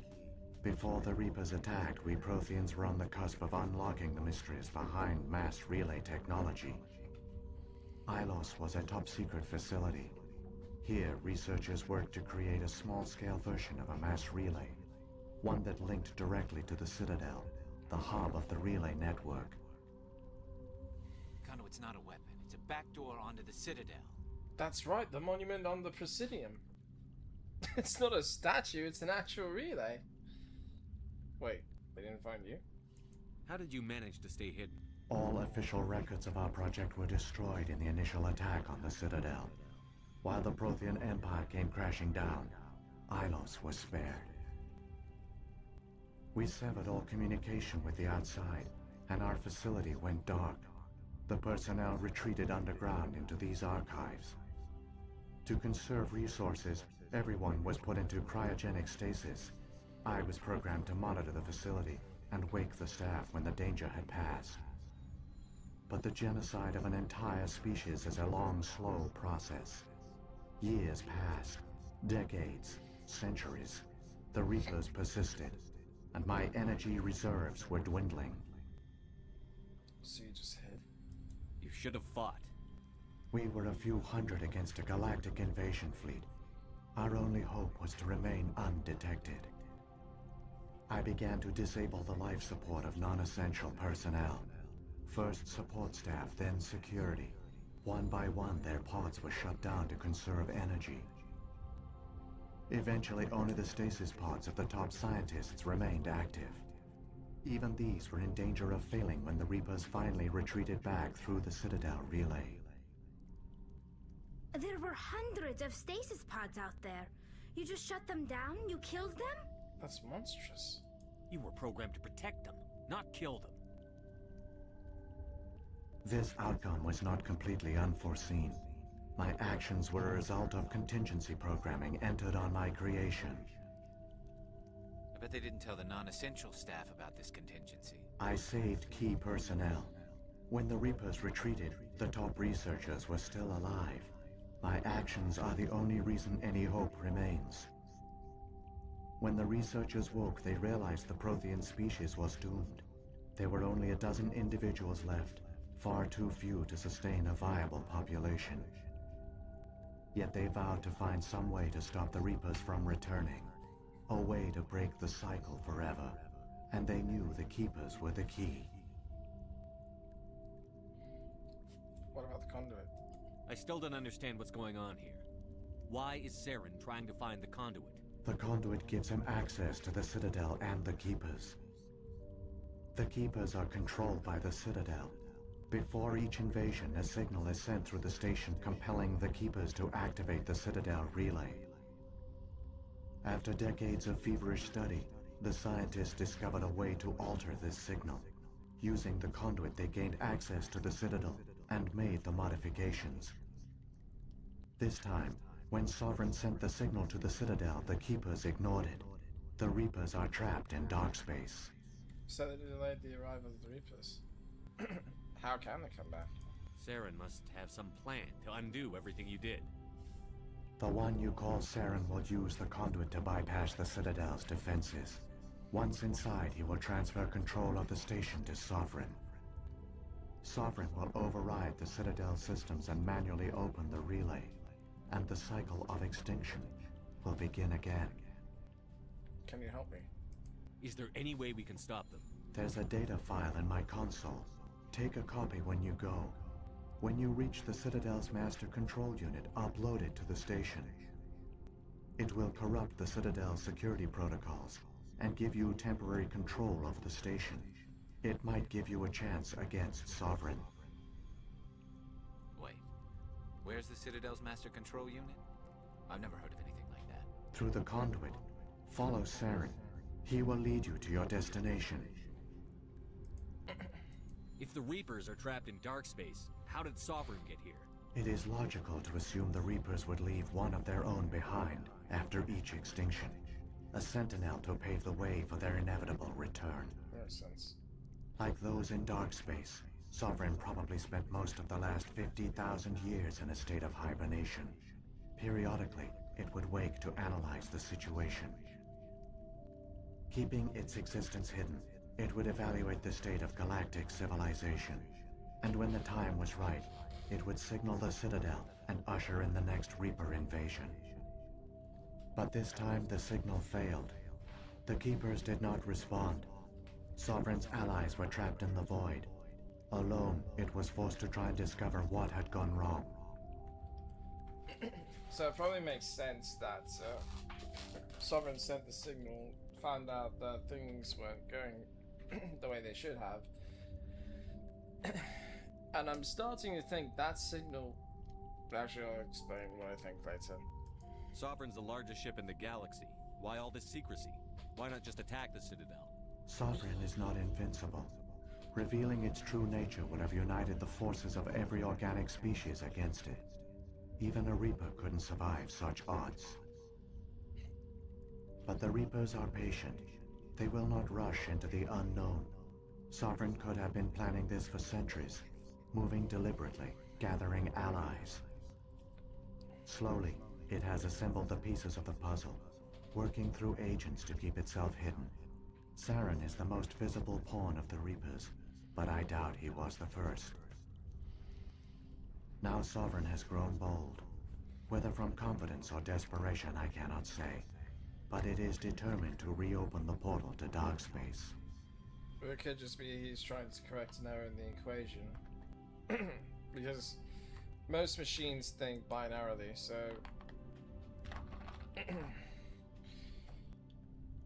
Right now, it could be that in Sovereign's mind it's experiencing a mathematical error and is trying to correct it. But each time he's trying, it fails. So, Saren is the solution. What about the beacon on Eden Prime? And the one on Vermeer? What were they for? At our apex, the beacons spanned the breadth of our empire. We used them as a single galaxy-wide network to transmit data and communications rapidly from world to world. Virtually all the beacons were destroyed during the invasion, but once the Reapers were gone, the survivors here on Ilos decided to risk sending out a message. We knew it was unlikely there were other survivors, but if there were, we wanted them to know about Ilos. We wanted to give them hope, so a message was sent across the network. What the risk? You could have exposed yourself to the Reapers. In truth, we didn't expect any of the beacons would still function, but we had to try. If there were survivors, we had to reach them. The message was meant for our own people. It was coded so only organic beings could interpret it. We still didn't understand the power of Reaper indoctrination. We never realized it could lead an agent of the machines, like Saren, to this world. But it has also led you here. So perhaps we did not fail after all. That being said, let's talk about the Keepers. So when the Reapers created the Citadel, they created the Keepers as well? A more likely scenario is that the Keepers were one of the early harvested civilizations. Perhaps the very first. Perhaps they responded well to indoctrination, or the Reapers simply bred them to be obedient. In any case, they were left behind to operate and maintain the Citadel. But the Keepers are no longer directly controlled by Sovereign or its ilk. They evolved so that they only respond to the signals emitted by the Citadel itself. When the Protheans altered the Citadel's signals, they broke Sovereign's hold over the Keepers. Now, they are completely harmless. By the way, the reason I was shaking my head was because I know for a fact that the Keepers weren't the first. That being said, they could be somewhere near the top. Which makes sense, because you need a race to sort of carry on the the mechanics of everything. So maybe the Keepers were within the first 10, because the Reapers probably figured out that the Citadel needed maintenance workers to routinely keep it up to date. So who better than one of the species that they've either conquered or erased? Sovereign must have realized that organic races were difficult to control. A likely hypothesis. The Keepers evolved in an unanticipated direction. Non-organic servants like the Geth would be more predictable. What happened to the survivors from the Conduit project? They used the Conduit to gain access to the Citadel, but the Conduit is only a prototype. The portal only links in one direction, so they were trapped on the station. I do not know what became of them then. It is unlikely they found any food or water on the station. I fear they suffered a slow, grim death. I only know they succeeded in their mission to seal the relay. Your presence here proves their sacrifice was not in vain.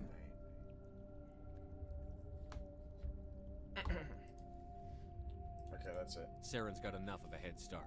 Grab that data file and let's go. The one you call Saren has not reached the Conduit. Not yet.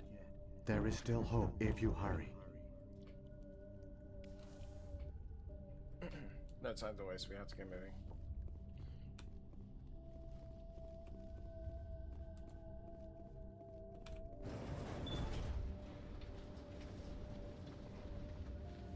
It's kind of a sad thought though, how the Protheans put their eggs. It's tragic. For all their great achievements, the Protheans lost everything, just like my people. Even their last plan failed. The Protheans did not fail. They gave us a chance. It falls to us to make the most of it. So I suggest we hurry. Also, the Quarians kind of the architect of their own destruction. The Protheans were taken down by a force much larger than any could have possibly known. That being said, what Vigil mentioned about the hibernation periods, I'm guessing when what happened is Sovereign sent the signal and it was delayed.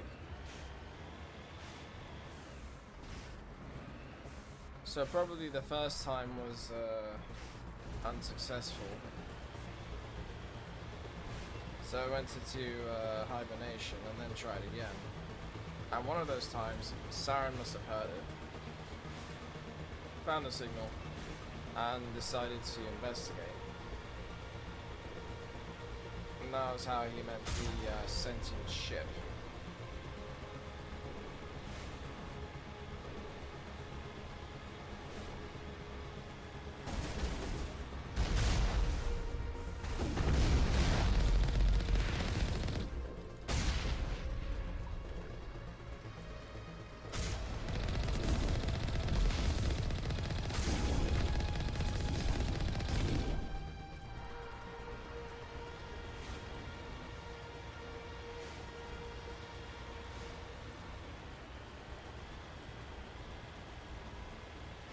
Sadly, there's no evidence confirming or denying my theory.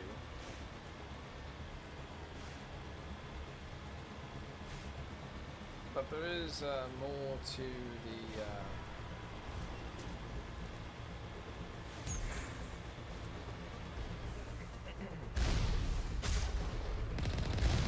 Reapers that is revealed later on in the game. Not this game, and later on in the series. I mean.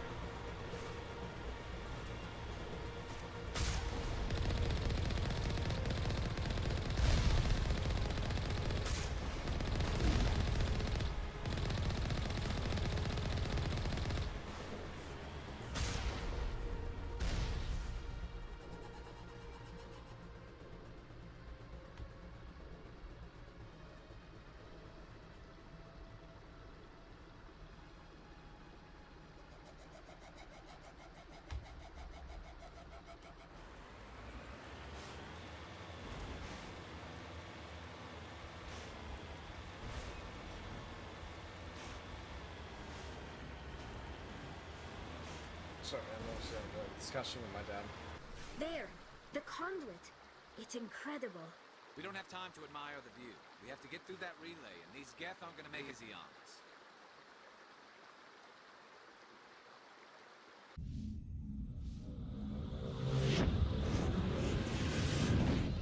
Oh shit.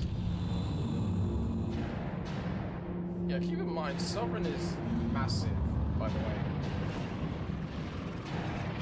In fact, there's a moment of comparison. The Normandy is like a speck compared to, like, smaller than the Dreadnoughts, I think.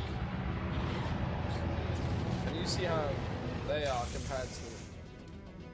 Activate the defenses! Seal the station! The arms aren't moving. System's not responding. Abandon the Citadel! Evacuate the Council! Citadel Control! Citadel Control, do you copy? Apparently not. Oh shit, he's on board already.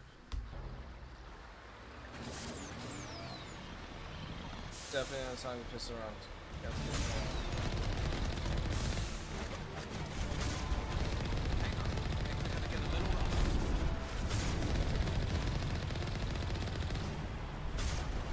Now, keep in mind, I have failed at this before, so...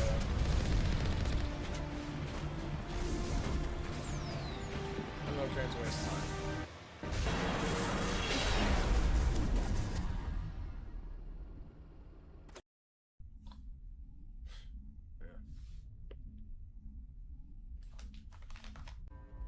Critical failures detected across all monitored systems.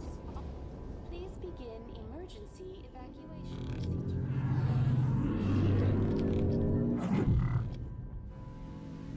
The Vina is functioning rather well.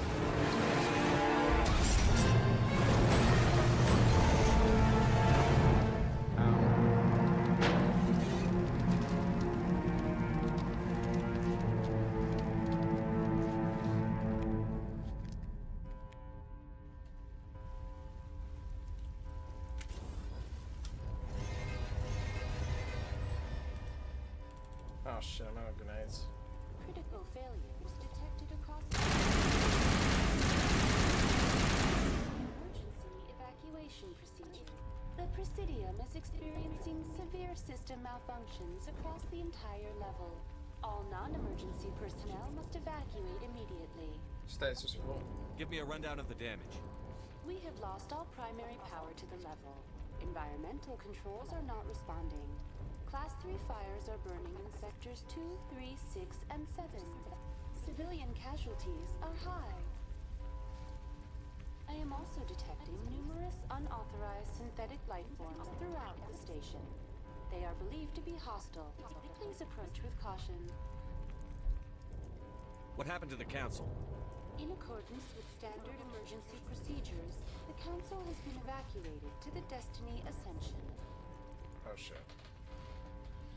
And the Destiny Ascension was facing damage, as we saw earlier. What about Captain Anderson and Ambassador Udina? What happened to them? I have no information on the status of specific individuals. Once the current crisis has been resolved, a complete accounting of casualties and survivors will begin. That's not good. Where's Saren? Former Spectre agent Saren Arturius is nearing the vicinity of the council chamber. A warrant has been issued for his arrest, though Citadel security is unable to respond at this time. They can't do anything against him. Come on, we need to stop Saren before it's too late. Please begin emergency evacuation procedures. This is not a drill. Critical failures detected across all monitoring systems. Come on.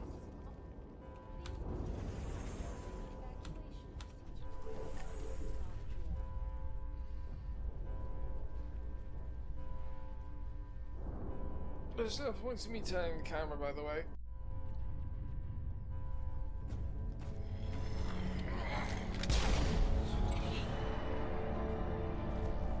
Was that really necessary?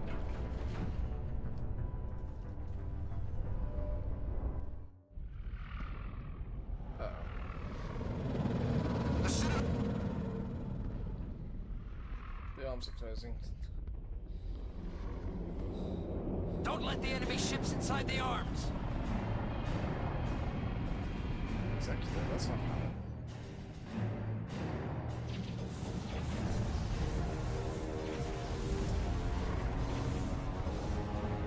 Unfortunately, it's kind of nothing against something.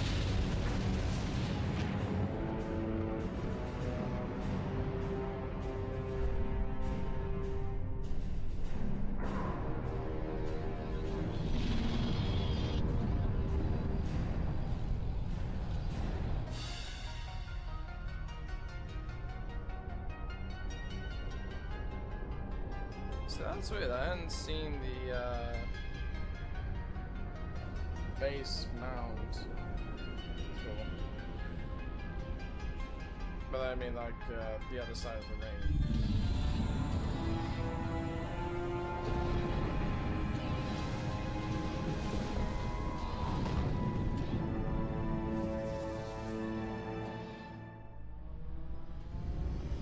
And unfortunately,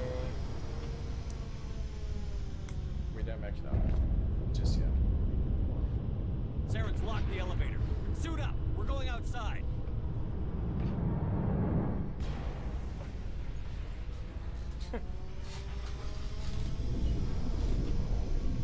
Also prepare for gravity. Well, it's for mag boots because of gravity.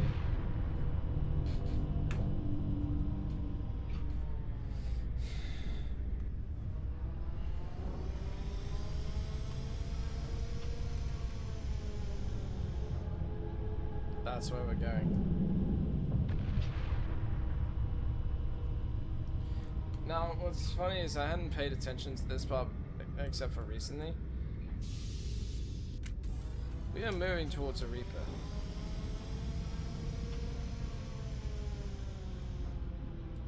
But you get a sense of how big this thing is compared to a human rather quickly.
curious what I got.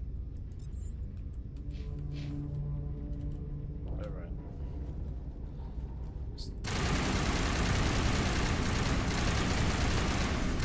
Start going into Minecraft controls again.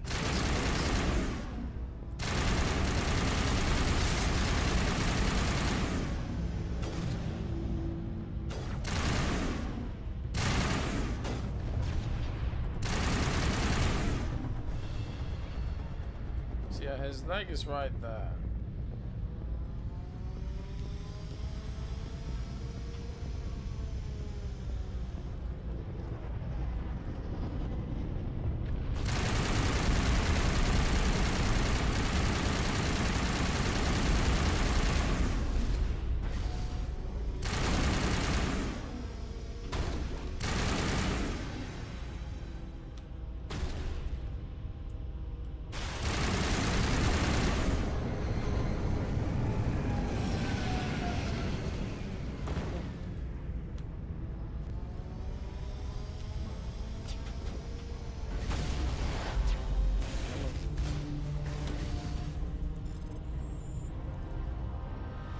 It's gonna be easier to take down the Dreadnought if I have some more firepower.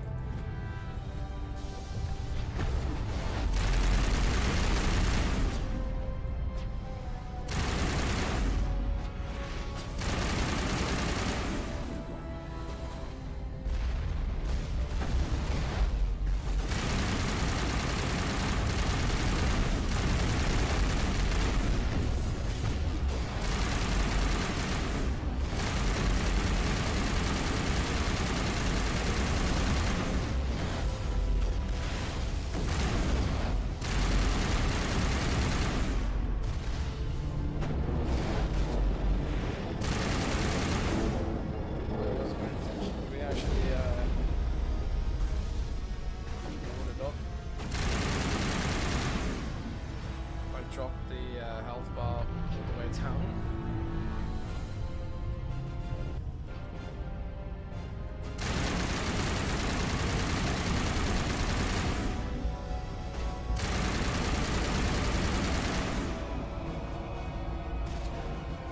So I think earlier I mentioned that there were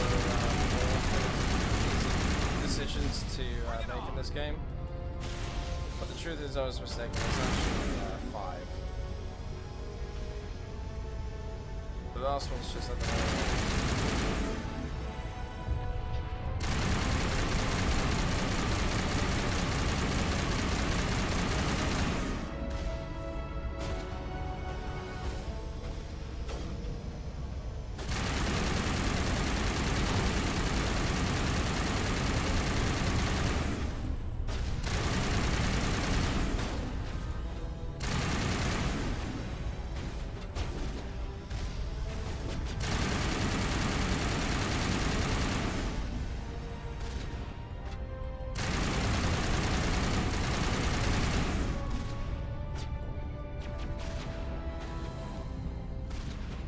Down here.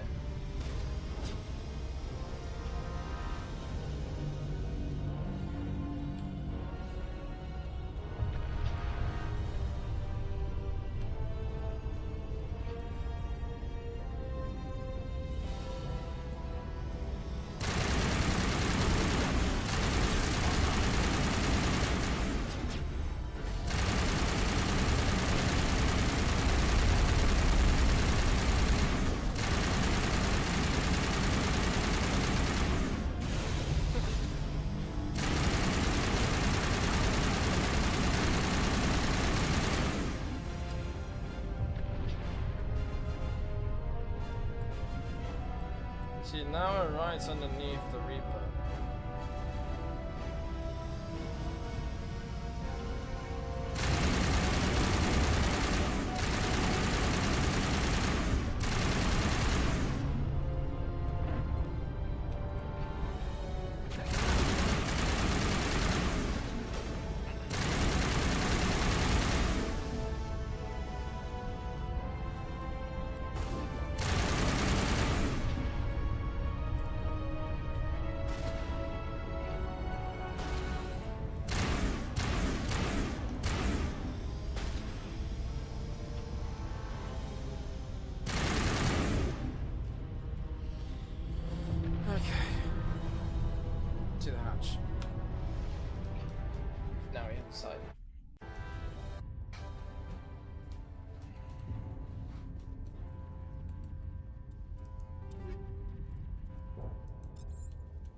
quick save.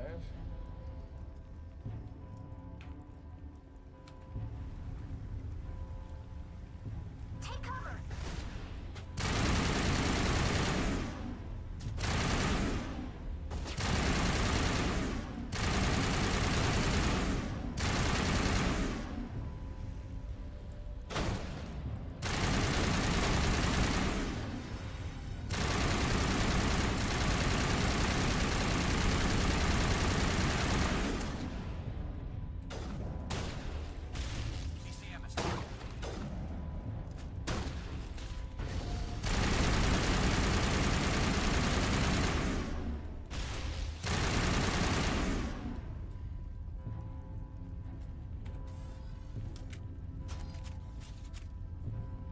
Let's end this.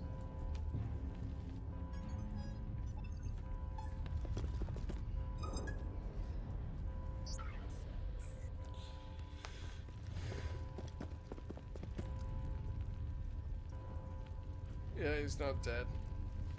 Not yet, at least. Oh shit.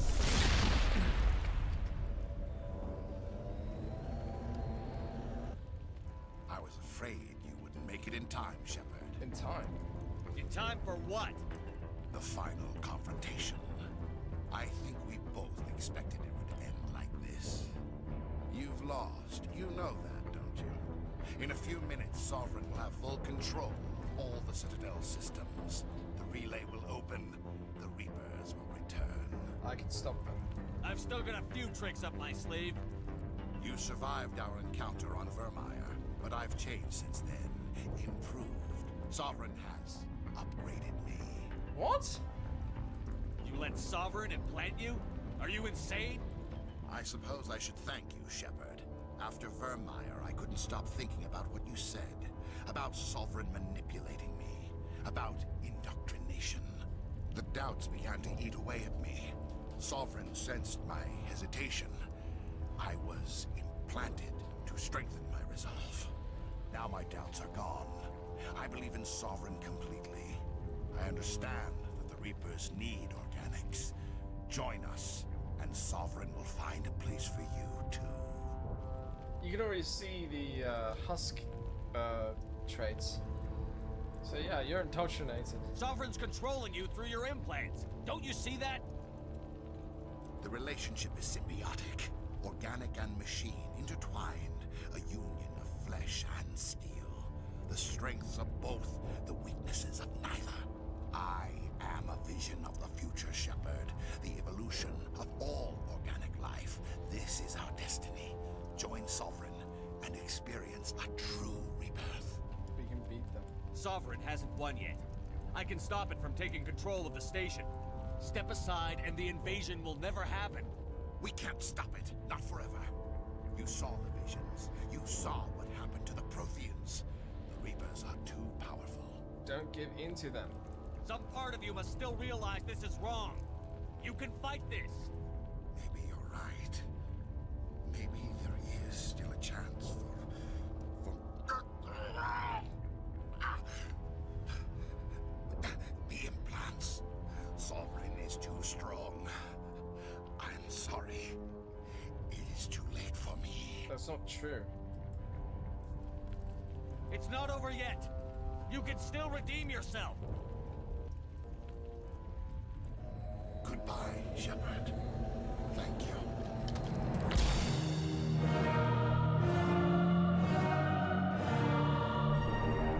The fact that the mandible on the right side and the left side is sloping down like that.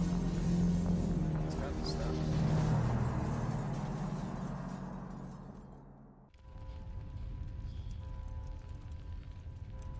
Before we proceed, take all that away. I'm just going to grab something really quick. I will be back in a second.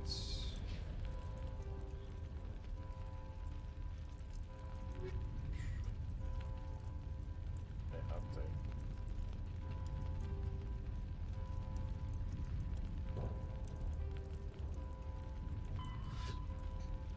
So I'll give you a chance to read this. I'll be back in a few minutes.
Almost done, just need to get a few more things.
Sorry about that. Anyways, back at it.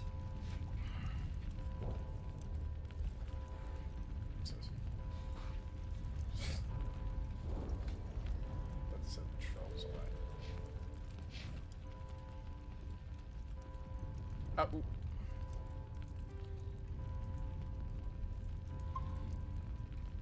I'm not ending the stream here. I'm just saving. Saving for the codex reasons. Because, like I mentioned, after the game is completed, my intention is to go through the entries here, either at the end of this stream or in a different one entirely. But this is where. Oh, by the way, if I hadn't done the Paragon options, I would have been fighting Saren. This just saved me the trouble. This is pivotal choice number 4. Vigil's data file worked. I've got control of all systems. Quick, open the station's arms. Maybe the fleet can take Sovereign down. See if you can open a communications channel. The Destiny Ascension. Main drives offline. Kinetic barriers down 40%. The Council is on board. I repeat, the Council is on board. Normandy to the Citadel. Normandy to the Citadel. Please tell me that's you, Commander. It's me. I'm here, Joker. We caught that distress call, Commander. I'm sitting here in the Endura sector with the entire Arcturus fleet. We can save the Ascension. Just unlock the relays around the Citadel and we'll send the cavalry in. Are you sure about this, Shepard? Human casualties will be very high if you send your fleet in now. This is bigger than humanity. Sovereign's a threat to every organic species in the galaxy. True. That's why you can't waste reinforcements trying to save the Council.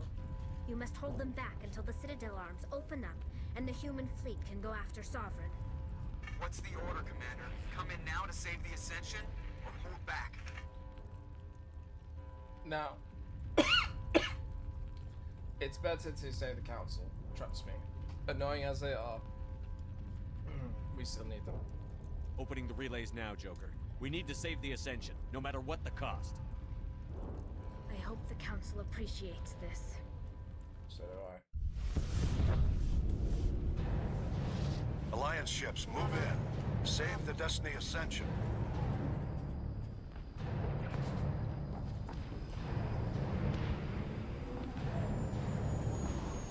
Commander, we're picking up reinforcements. It's the Alliance. Thank the goddess.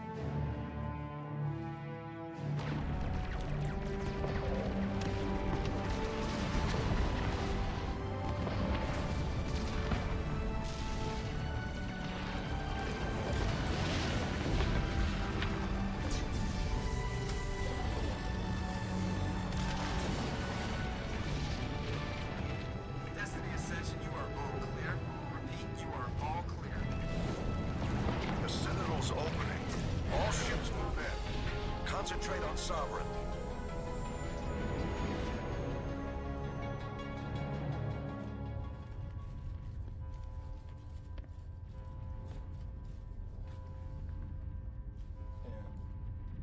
Make sure he's dead. That's going to happen no matter what you choose, but by the way, I don't know what it is. Every time I try to speak with something significant, something in my throat stops me.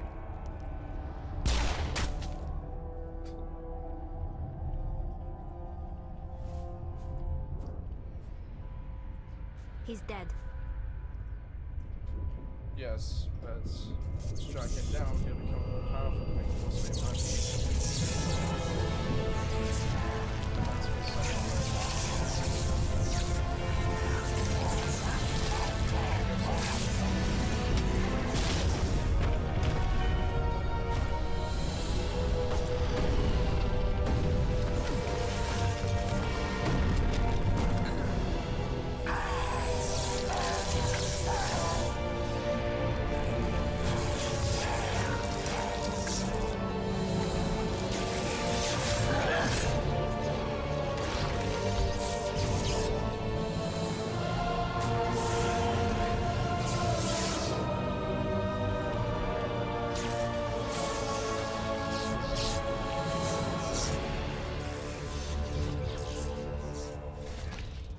So that means about that left arm of Sauron's. I am Sovereign.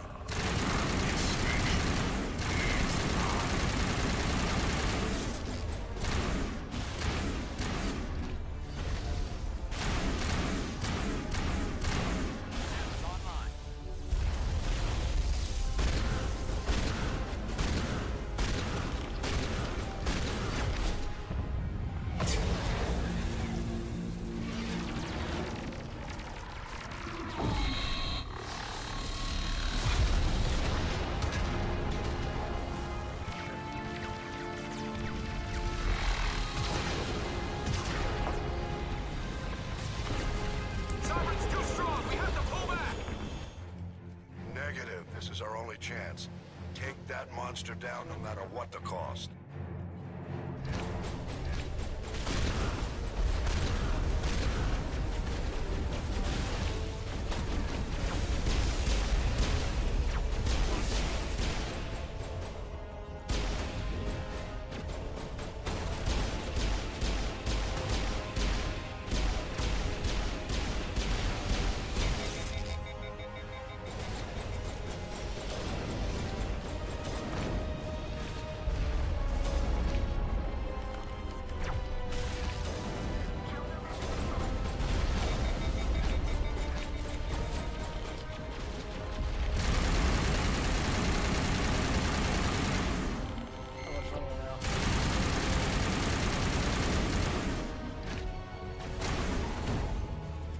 I completely lost Sauron, so that was why I was firing him to go.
shit.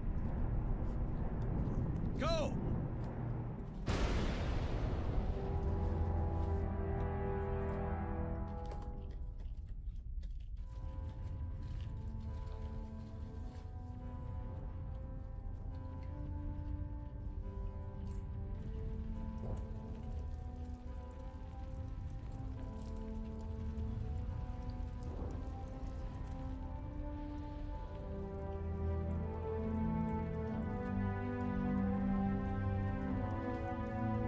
Yeah, it's a bit of a rough situation.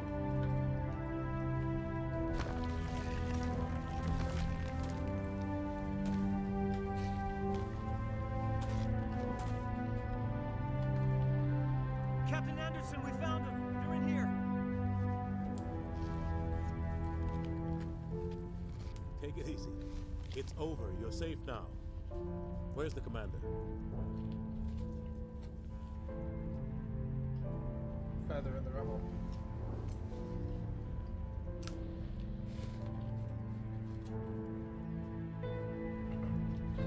But this game has sequels. Which means Shepard isn't dead.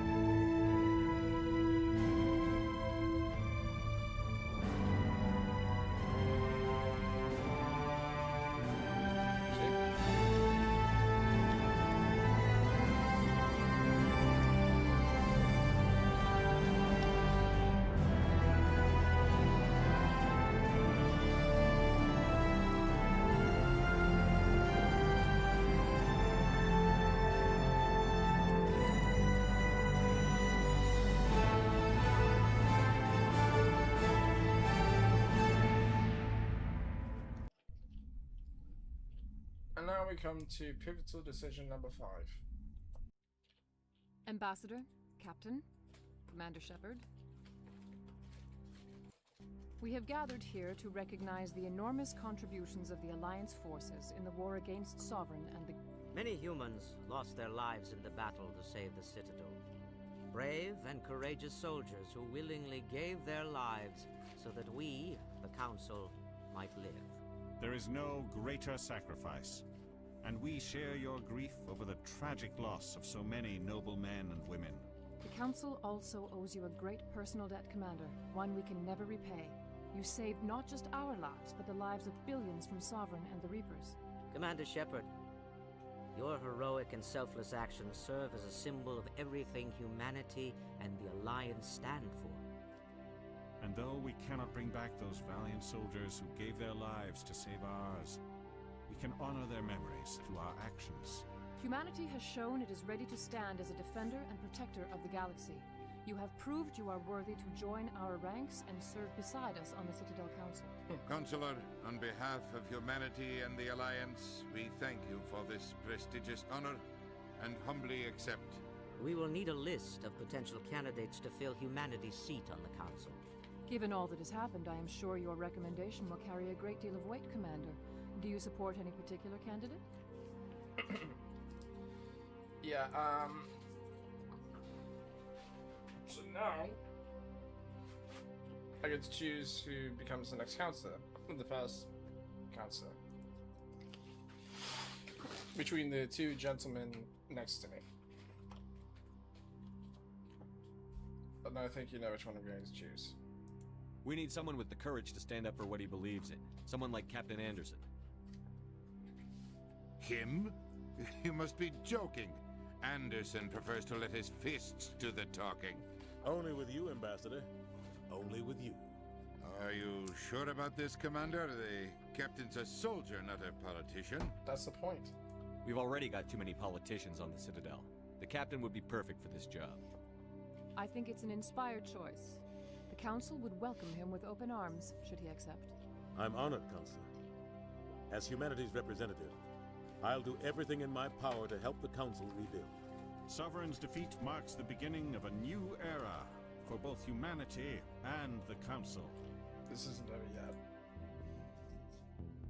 Sovereign was only a vanguard. The Reaper fleet is still coming. Hundreds of ships, maybe thousands. And I'm gonna find some way to stop them.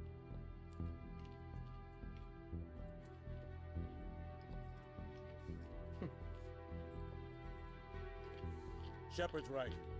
Humanity is ready to do its part. United with the rest of the Council, we have the strength to overcome any challenge. When the Reapers come, we must stand side by side.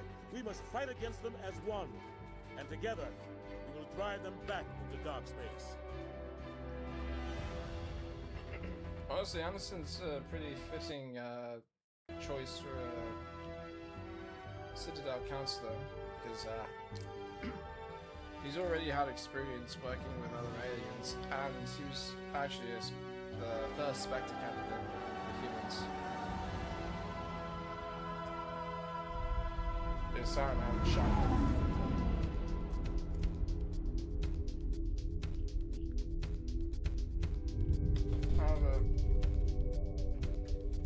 We can just get past. Let's get past the credits.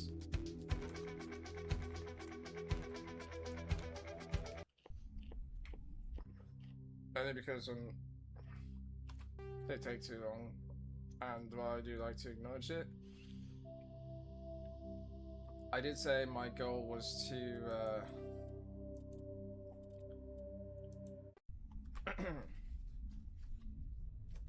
go over the codex,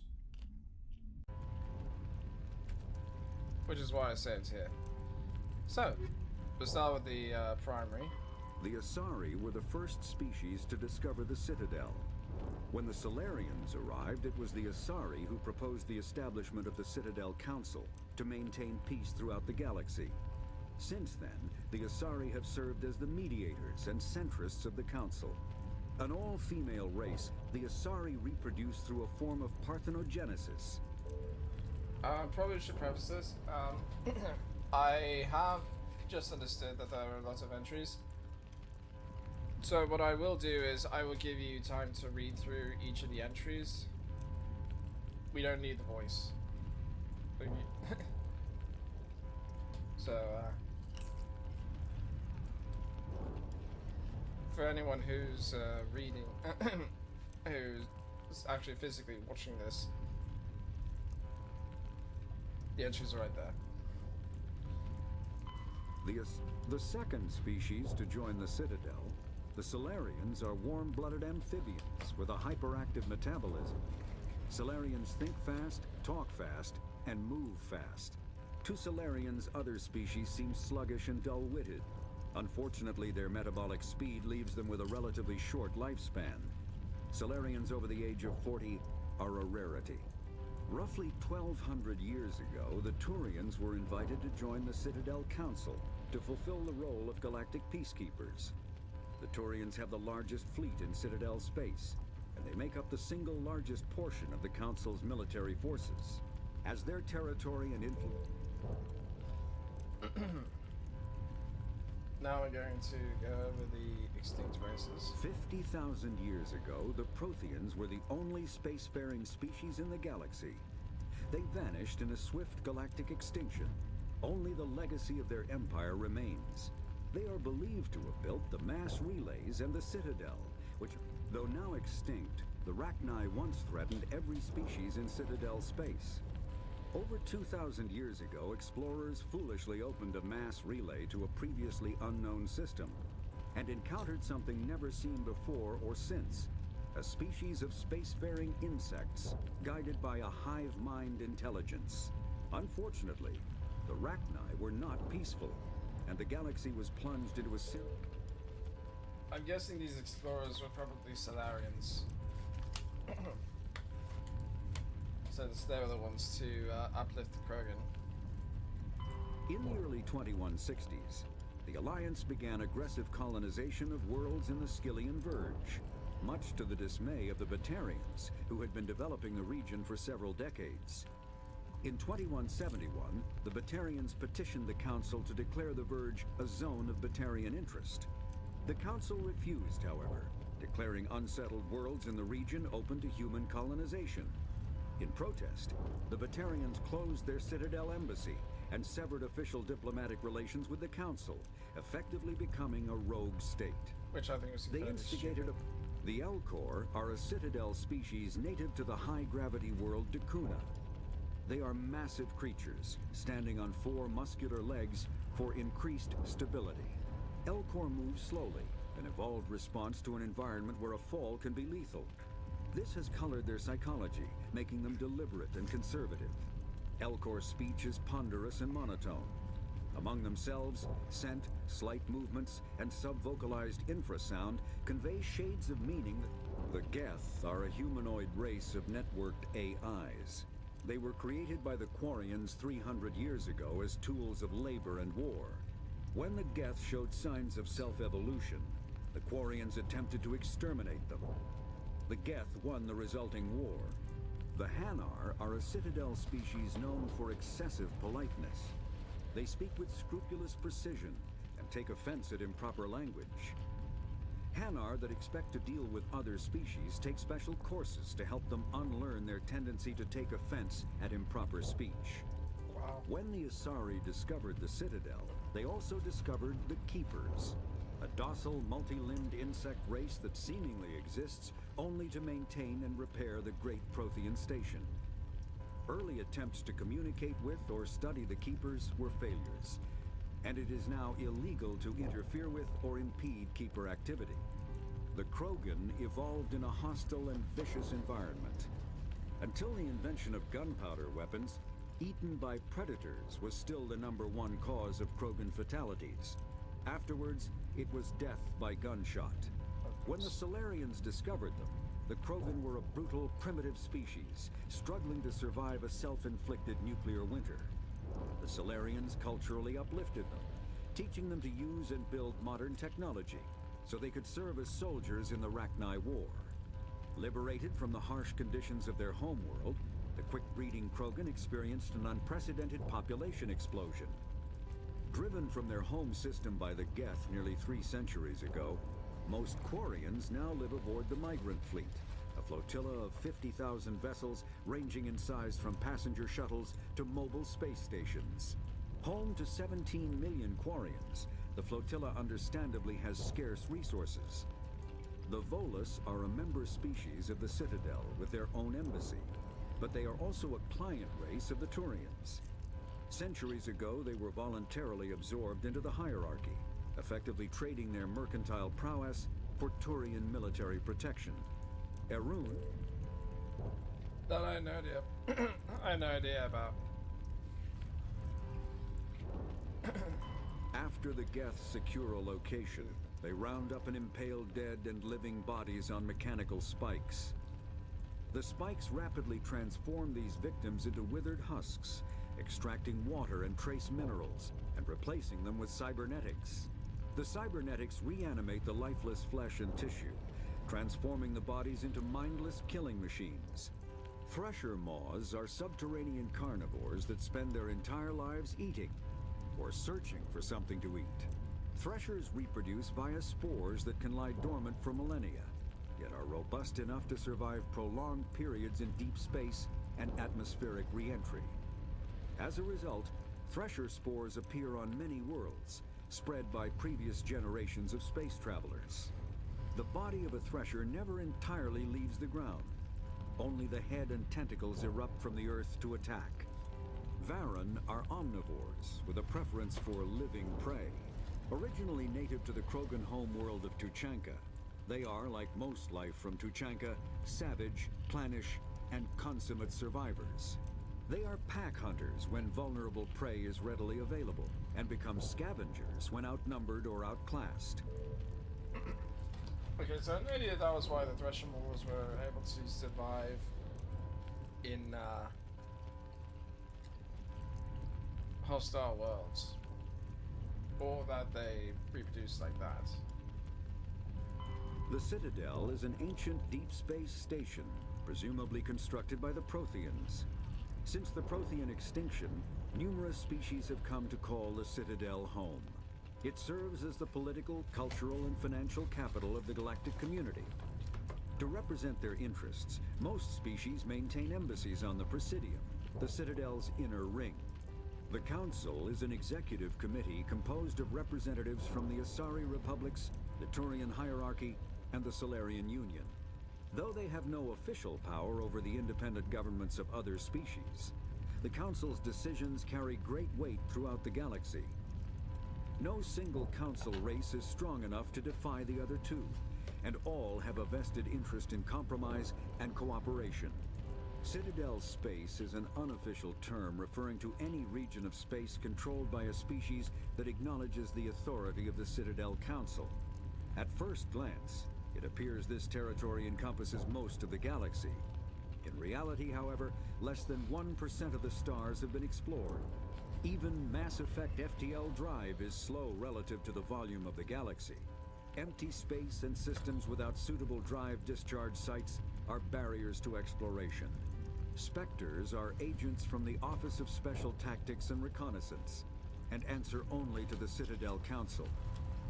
They are elite military operatives, granted the authority to deal with threats to peace and stability in whatever way they deem necessary. They operate independently or in groups of 2 or 3. Some are empathetic peacekeepers, resolving disputes through diplomacy. Others are...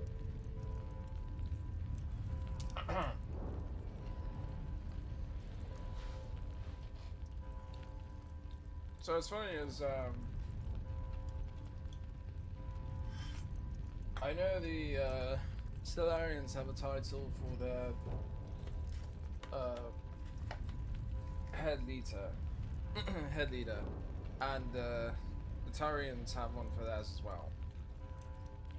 But I don't know the one for the Asari.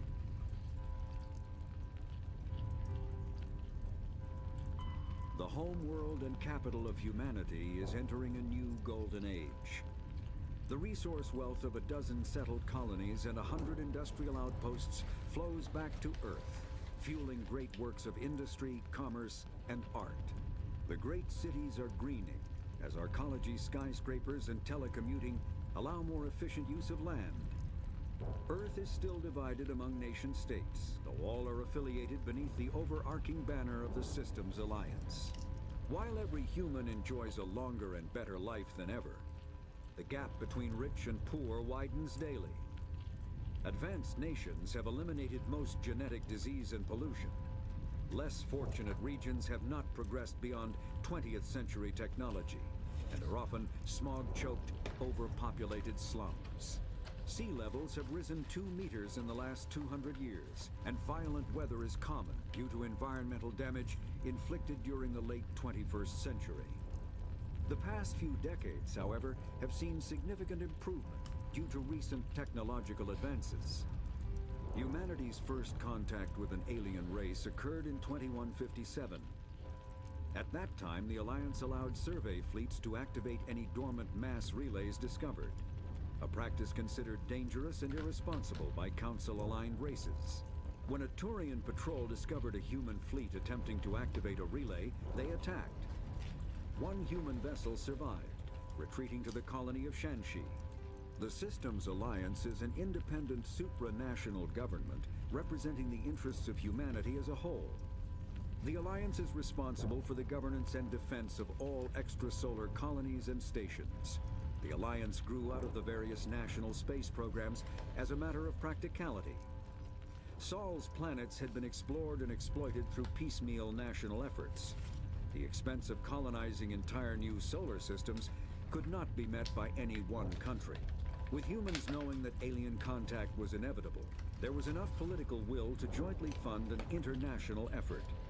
Still, the...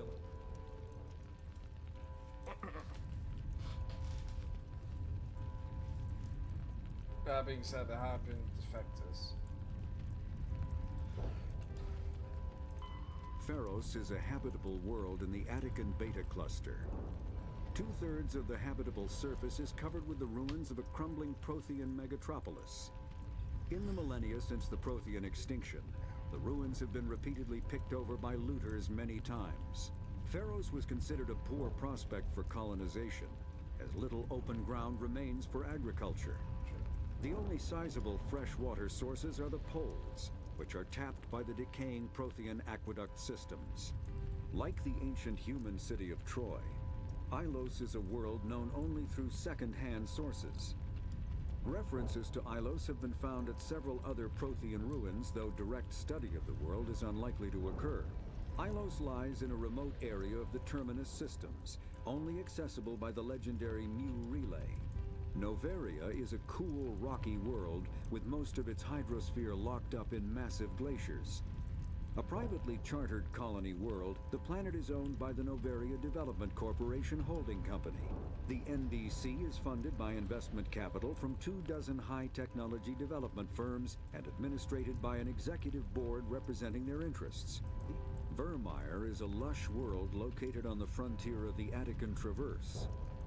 Its vast seas and orbital position on the inner life zone have created a wide equatorial band of humid, tropical terrain. Only the political instability of the region has impeded efforts at colonization. Many times the Citadel has opened negotiations to settle Vermeer with various criminal gangs and petty dictatorships in the nearby Terminus systems. The Terminus systems are located on the far side of the Attican Traverse, beyond the space administered by the Citadel Council or claimed by the Human Systems Alliance. It is populated by a loose affiliation of minor species, united only in their refusal to acknowledge the political authority of the Council or adhere to the Citadel Conventions. There are between 2 and 400 billion stars in the galaxy, and less than 1% of them have ever been visited or had their systems properly surveyed. Humanity's early expansion into the Attican Traverse was haphazard, a desperate race to claim habitable planets where populations can be economically settled.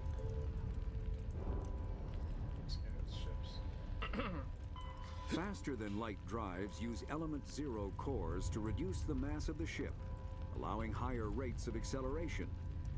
This effectively raises the speed of light within the mass effect field, allowing high-speed travel with negligible relativistic time dilation effects. Starships still require conventional thrusters, chemical rockets, commercial fusion torch, economy ion engine, or military anti-proton drive. Larger warships are generally classified in one of 4 weights. Frigates are small, fast ships used for scouting and screening of larger vessels. Frigates often operate in wolf-pack flotillas. Cruisers are middleweight combatants, faster than dreadnoughts and more heavily armed than frigates. Cruisers are the standard patrol unit and often lead frigate flotillas. Dreadnoughts are kilometer-long capital ships mounting heavy, long-range firepower. They are only deployed for the most vital missions. Carriers are dreadnought-sized vessels that also carry large numbers of fighters. Smaller vessels are almost exclusively used in a support role to the warships during combat. Fighters are one-man craft used to perform close-range attacks on enemy ships. Interceptors are one-man craft optimized for destroying opposing fighters. I held through on this one because I wanted to read the information as well. The Normandy is a prototype starship developed by the Human Systems Alliance with the assistance of the Citadel Council.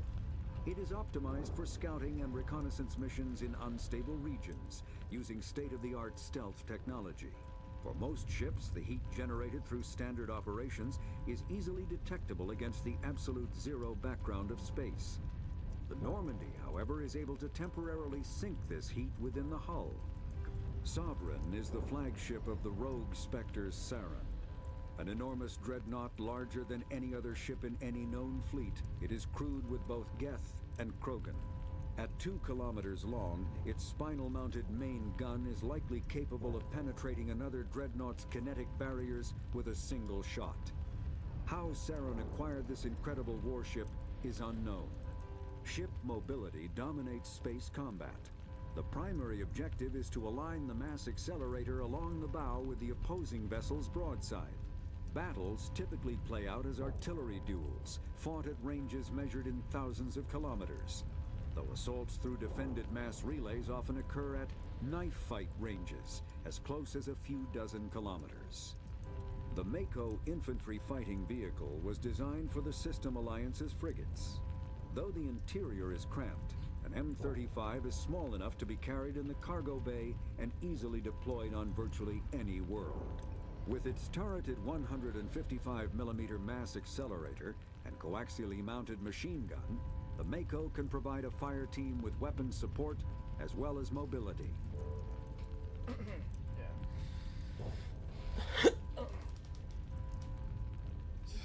material is definitely compact. Biotics is the ability of rare individuals to manipulate dark energy and create mass effect fields through the use of electrical impulses from the brain. Intense training and surgically implanted amplifiers are necessary for a biotic to produce mass effect fields powerful enough for practical use. The relative strength of biotic abilities varies greatly among species and with each individual. An artificial intelligence is a self-aware computing system capable of learning and independent decision-making. Creation of a conscious AI requires adaptive code, a slow, expensive education, and a specialized quantum computer called a blue box. A virtual intelligence is an advanced form of user interface software. VIs use a variety of methods to simulate natural conversation, including an audio interface and an avatar personality to interact with. When subjected to an electrical current, the rare material dubbed Element Zero, or EZO, emits a dark energy field that raises or lowers the mass of all objects within it. Element Zero can increase or decrease the mass of a volume of space-time when subjected to an electrical current. With a positive current, mass is increased. With a negative current, mass is decreased.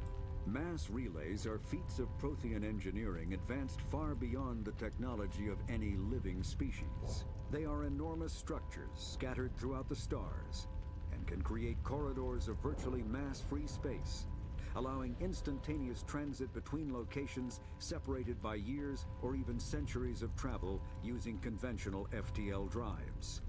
Omni-tools are handheld devices that combine a computer microframe, sensor analysis pack, and manufacturing fabricator.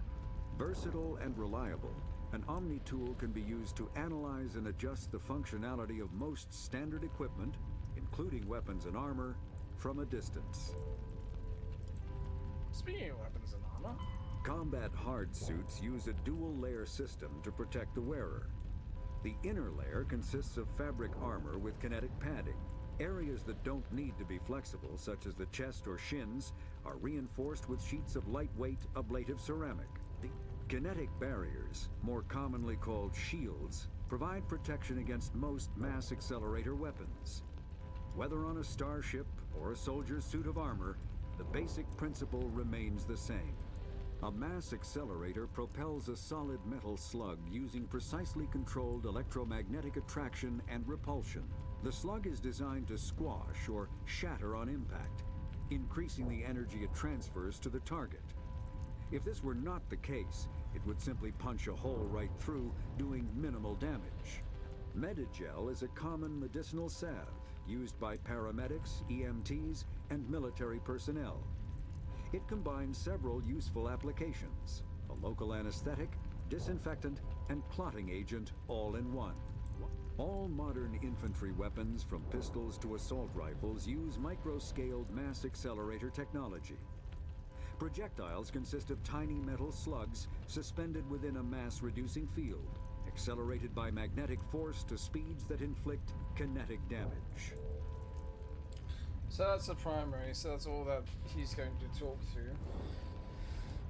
Secondary is this. So I know we went through this already, especially when I went to go get something. This one is different. Bring down the sky. I'm going to let you read through this. I'm not going to go through the whole list, since I do have other things to get to today.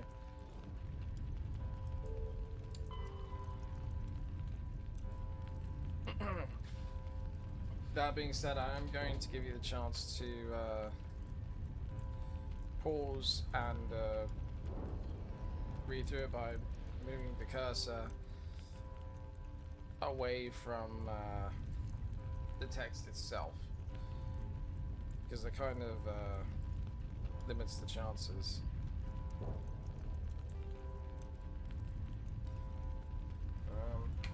Also, that being said, if I scroll too quickly, I find that's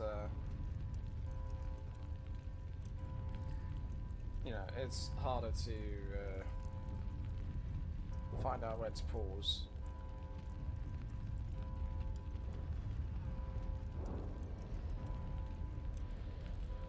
Oh, sorry, I'm just wow.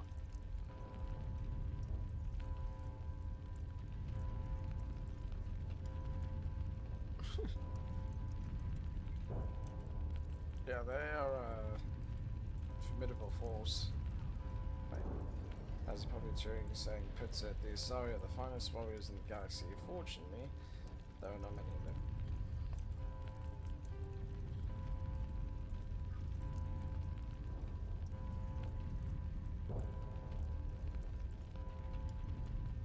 Siari.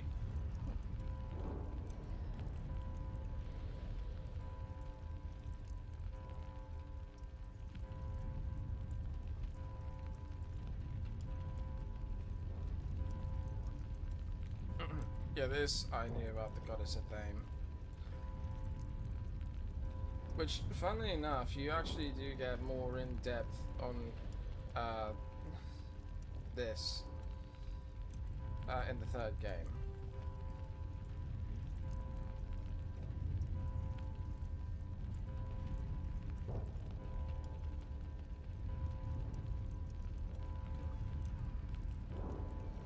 Wait, 90% of the species is male?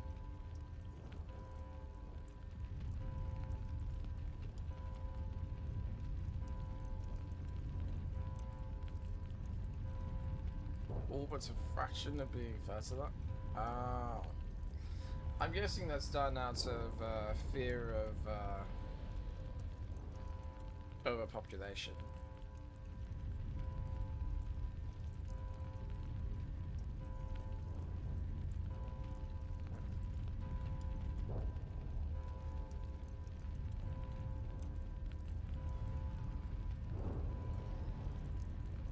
Oh, I thought the Dallas was the prime leader.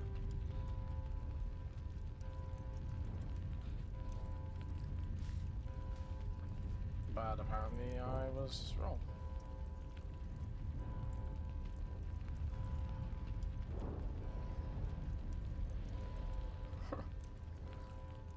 Like, that's medieval Europe.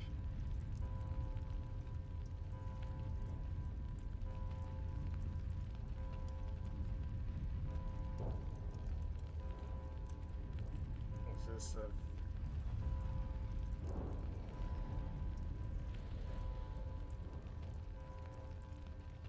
Wait, what do you mean unpronounceable? Like in the human tongue?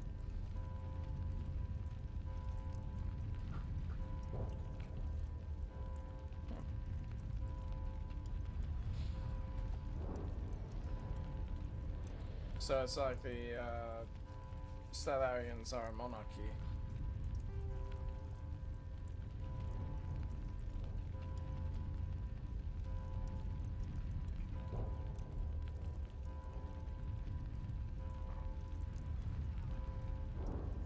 I didn't expect that.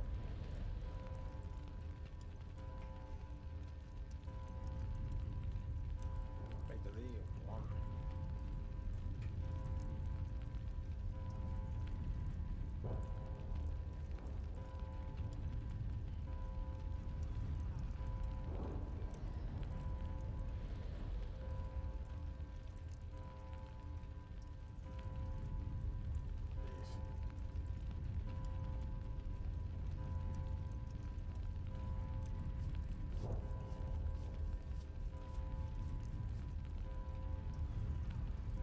So I did wonder if the League of One was what became the STG.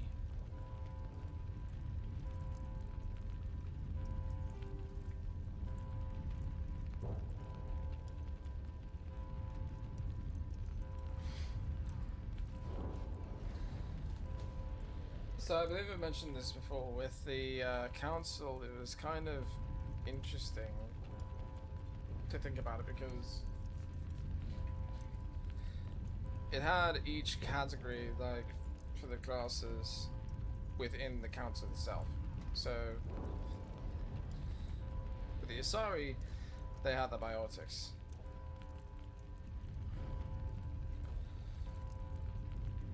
Salarians, they had the tech and intelligence.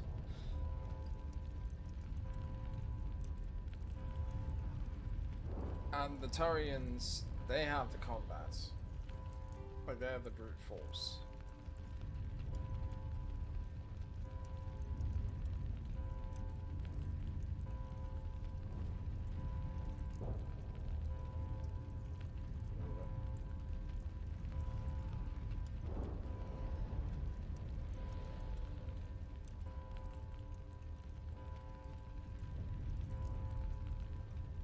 Missing pulse of get activity beyond the Perseus veil. Yikes.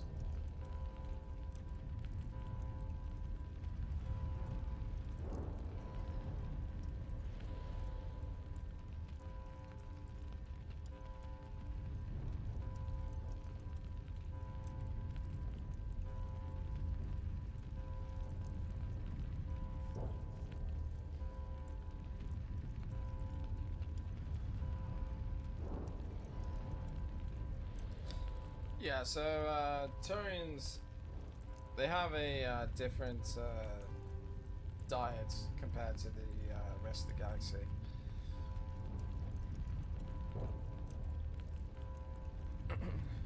So they need a lot of dextro-based foods. Well, that's actually all they eat, I think. So, meals meant for humans, for example, and meals meant for Turians, they can't be the same. Otherwise, it's very hazardous to their health.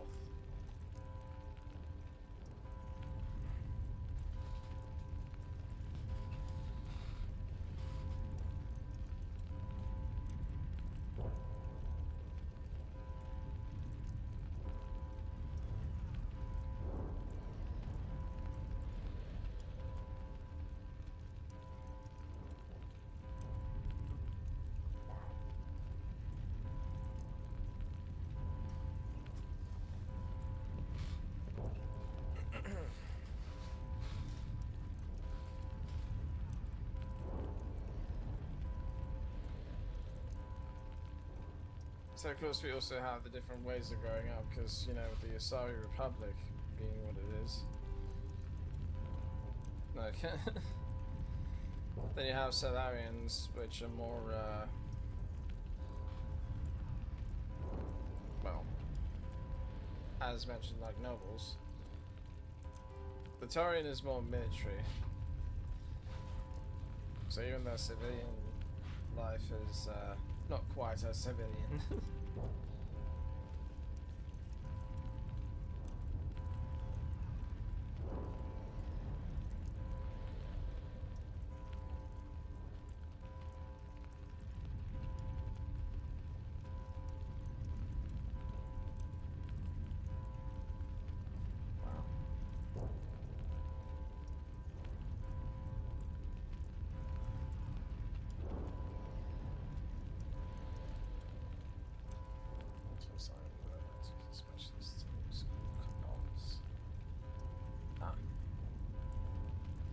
So that's where it came from.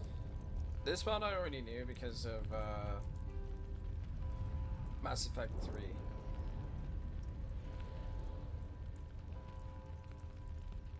And I say that because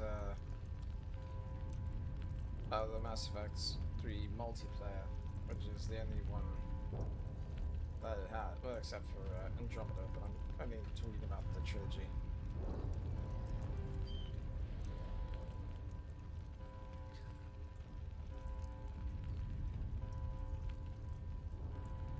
Oh, so that's what the Unification War is.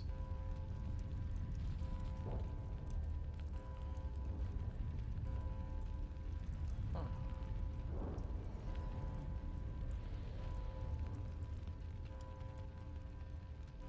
I thought the Unification War came from something else.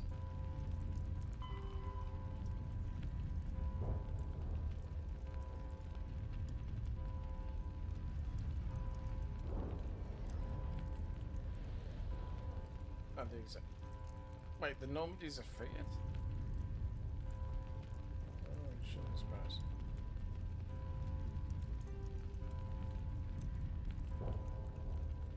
See, this is a confusing thing too, because technically Shepard's a lieutenant commander, yet people only focus on everything after the cursor, Commander Shepard.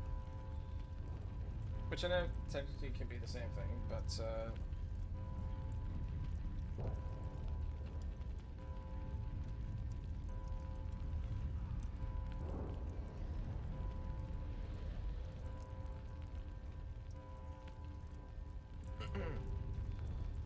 yeah. Also, funny fact, or rather interesting facts,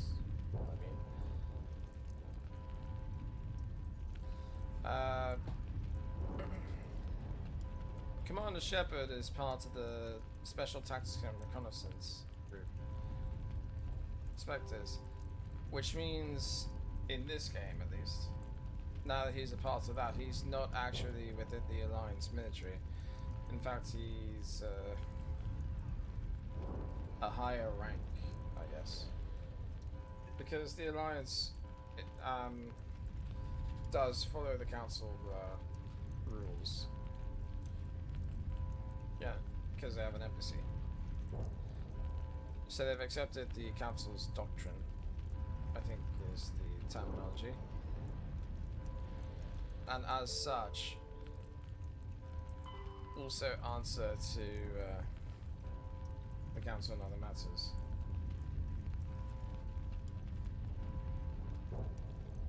So I believe once they're accepted into the Spectres, then that means they supersede the other ranks of military. Since, as mentioned, the Spectres have the authority to act as they see fit, for the most part.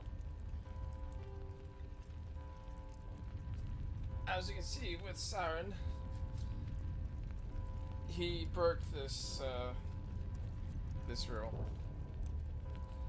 and as such was punished for it.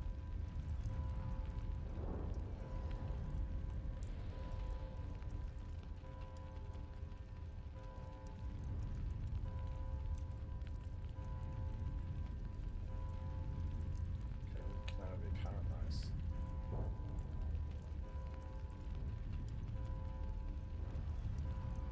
Huh. I had no idea.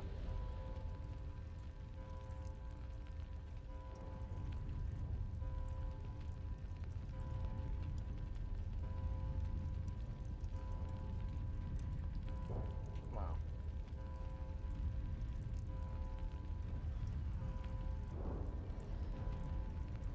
That's unfortunate.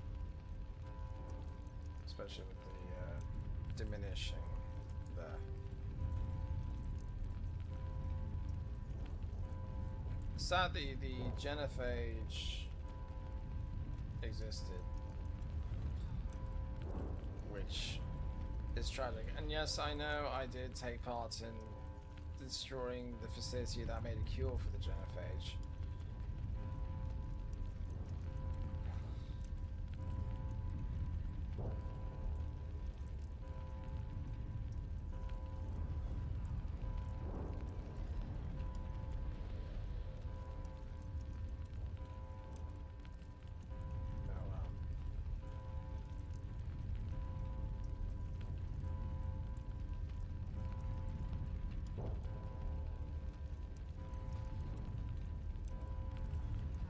Yeah, so apparently the Solarians developed it, but they never actually intended to use it themselves.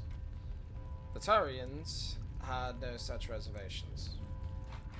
They just decided to proceed. In fact, there is a record on the Citadel in Mass Effect 3. I'll say this now because it provides context and you already have the information here. That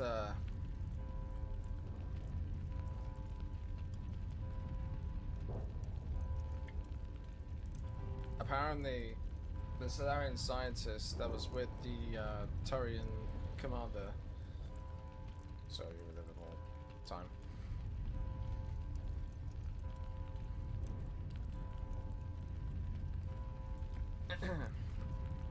He was objecting to the release, and the commander told his sergeant to restrain the scientist.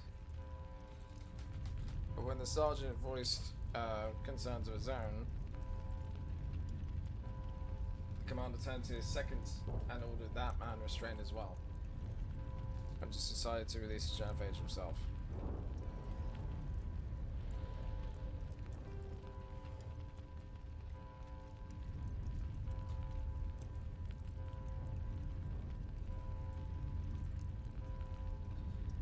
What's unfortunate about the Krogan is there was potential that had the Solarians just left them alone, they probably would have evolved into a natural state. Maybe they would have been better. However, it's wait, biopsy is over. I don't know. Krogan. Huh. So, interesting for Rex at least.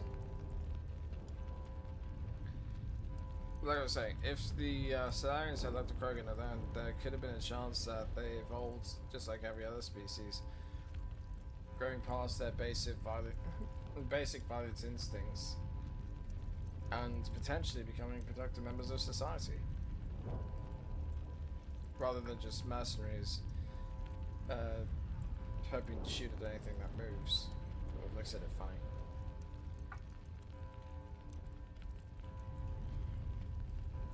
Instead, they gave I've said this before and I'll say it again. They gave weapons of mass destruction to Neanderthals.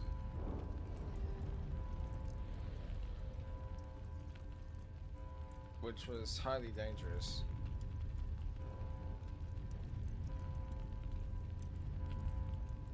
Because it would be like giving a child a gun. Almost.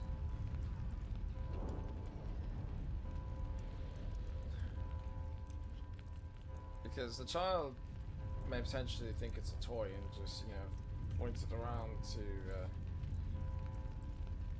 shoot.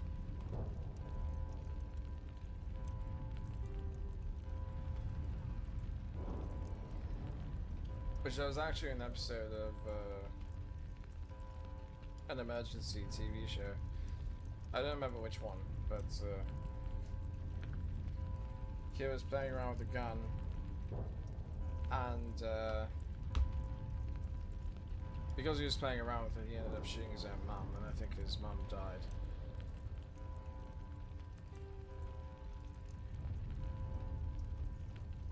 Obviously, he didn't mean to, but the situation scarred the boy. Would have at least. That being said, the Krogan were different because they didn't have this understanding of right or wrong. They just wanted to fight.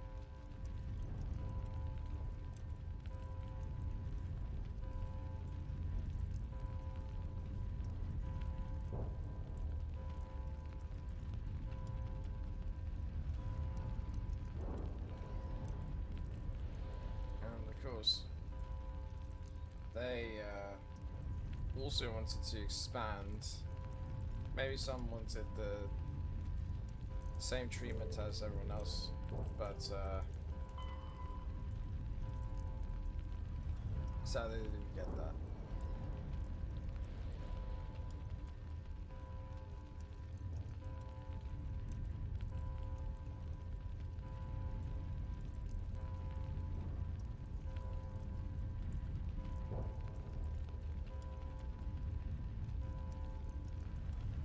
And while I do sympathize with the Krogan to an extent, parts of it is a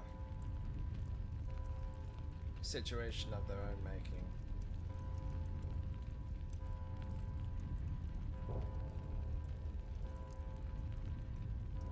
So I'm not really excusing the bad choices they've made.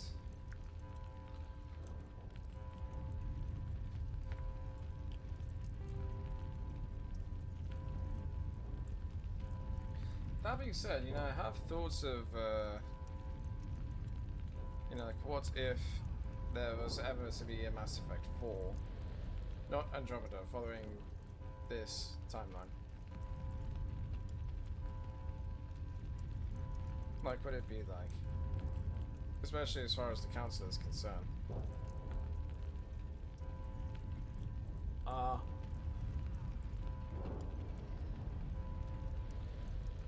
Do I think the Velis will get a seat in the Council?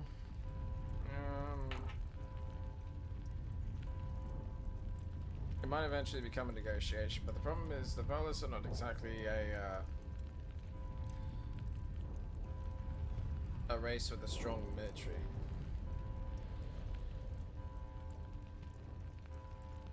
So, like, they've even admitted themselves they depend on other races for that. They hire out forces.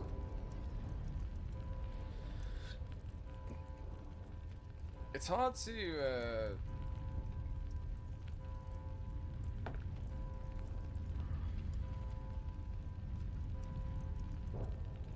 holy shit, 13.2 million. Wait. There's billions.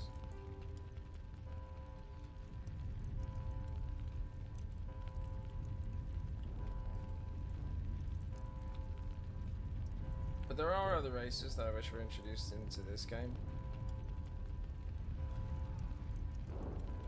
And, like, one of which I wish we saw more of was the Quarians. Because in this game, Tally's the only one you meet. Which you get because they're rather insular. I think that's the terminology for it. Okay, this I wanted to read. Due to destructive potential of the dreadnoughts, the council races agreed to, at the Farrickson Naval Conference, to fix a ratio of dreadnought construction between themselves. At the top of the pyramid is the peacekeeping Turian fleets. Below the Turians are the other council races. Currently the Asarian Solarian counter-associate races are at the bottom. The Human Systems Alliance is part of the last group. The ratio of Turian to council to associate dreadnoughts is 5-3-1. For a dreadnought humans are permitted to build, the Asari have 3, the Turians have 5. Which I imagine this will change now because now the humans are a council race.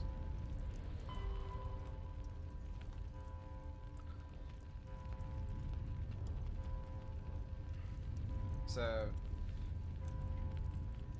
that's another thing that's explored as well, because humanity now has a stronger role in the galaxy.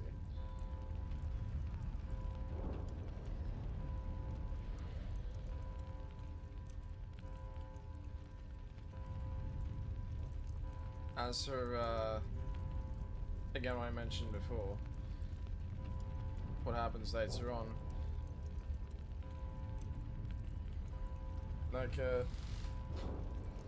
I do believe there's going to, like, if they were ever to make a Mass Effect 4 following this, the Volus would have a stronger political say, but I still don't think there would be a council race just yet.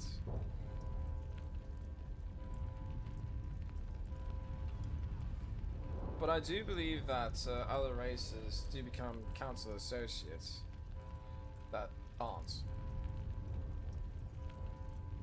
The problem is I can't really say which ones yet, because, well, kind of requires further exploration into the game trilogy for me to give my thoughts.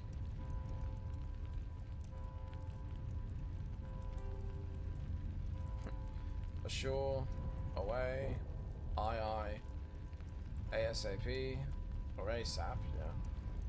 Belay, bridge, Captain's Mast, CIC, DC, ECM, EVA, flank, FNG. Yeah, sure, we'll keep it kind. The thing is, the funny thing is, Mass Effect didn't really go into the R-rated field language-wise, so until Mass Effect 2. So it's still slightly censored. Because I remember that term as fucking you guys. Which is a term that was applied to soap in Call of Duty Modern Warfare. The very first one. The original.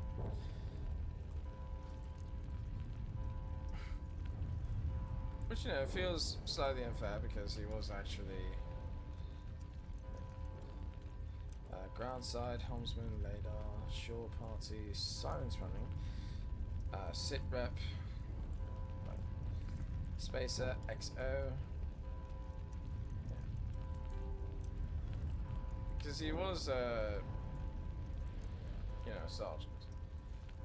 Okay, so here's where it gets interesting.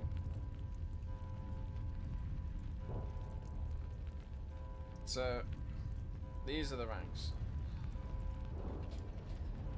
We have Serviceman 3rd class, which is Private 2nd class of the for the Marines. Serviceman 2nd class, Private 1st class, again for the Marines. Serviceman 3rd class, which is a corporal in the Marines. Then we have the NCOs, which I imagine are sergeants, you know, of course, gunnery sergeant, and Master Chief Petty Officer. You know, the prime of prime. So this is Ashley's rank here. Technically, she was a sergeant. So she did answer to Caden.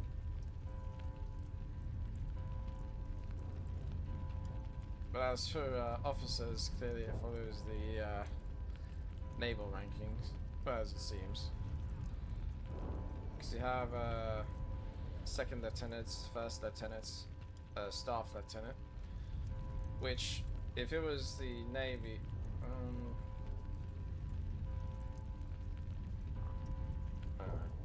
lieutenant commander, staff commander.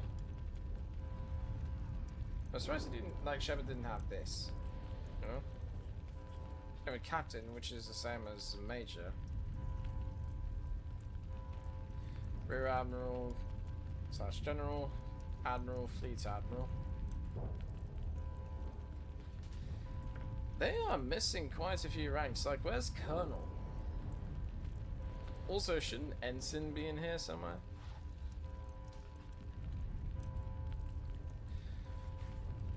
Although I'm glad to see that, because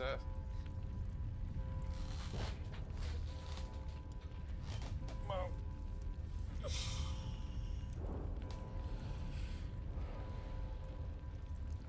let's just say it's relevant for the later games.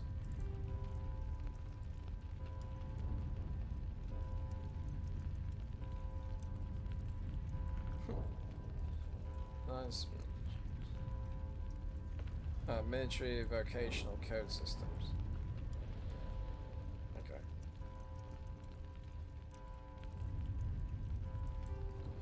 Now I'm not sure why they focus on it. I think we went through this already. Yeah, we went through the timeline.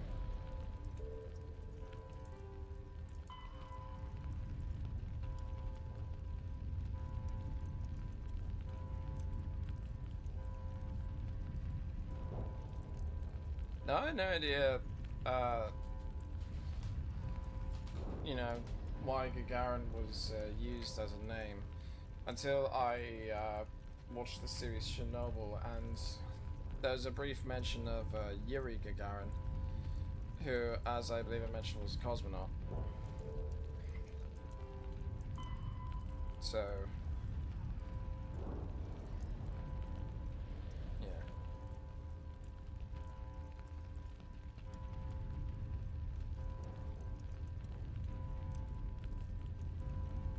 Okay.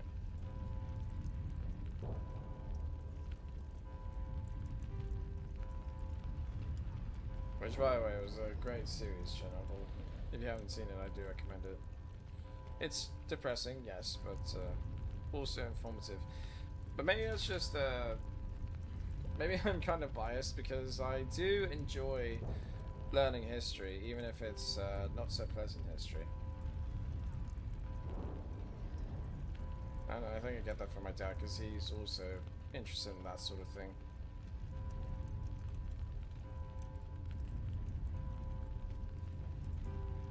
Especially glad to have that sort of thing to bond over.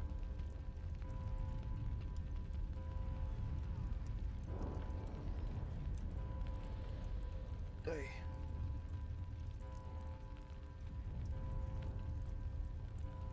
That's part of why I guess I have the desire to travel, because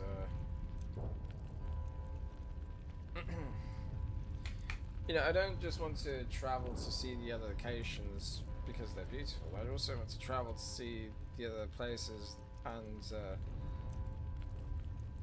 you know, learn about how they came to be, if that makes sense.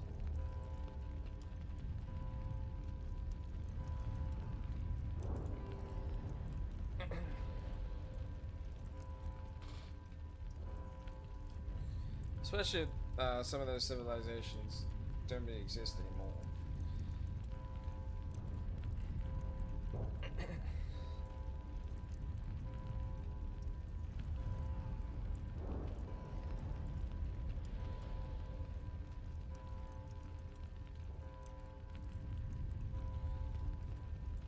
By the way, after this, chances are good I might not do a long stream for a while.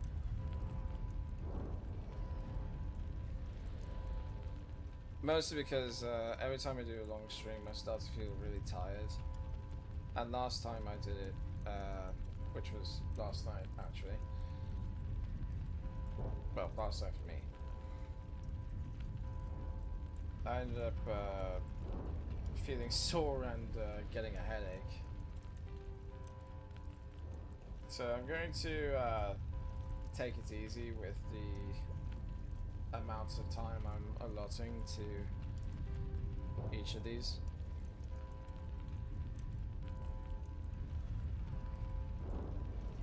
That being said, I might do another stream today. It's not set in stone.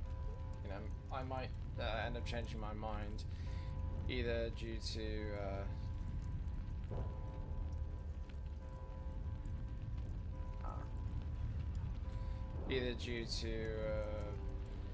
fatigue or scheduling.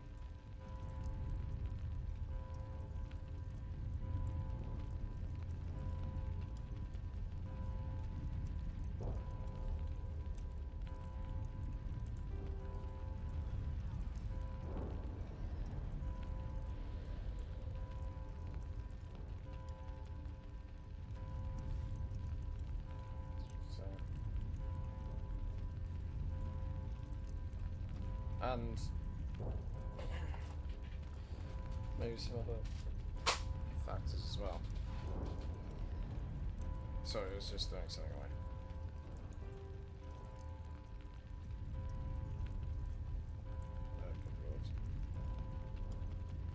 Okay, so there shouldn't be too much left. Like I said, I'll try and give you some time to read through this, so you can pause if you're greatly interested. But this probably would have been a 4-hour stream if I went through every detail and spoke about every single thing that's in here. And honestly, I might have exhausted my voice. Because here's the unfortunate thing, especially in my case.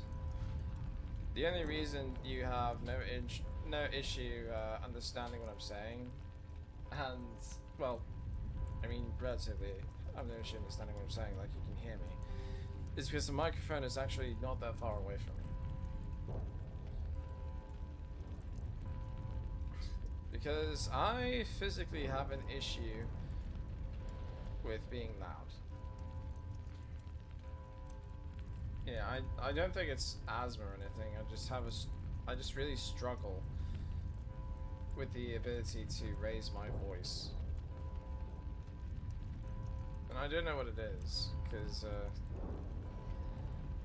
it could be because I tried to be quiet because things that I've done have bothered people in the past, and maybe in the back of my mind I've tried to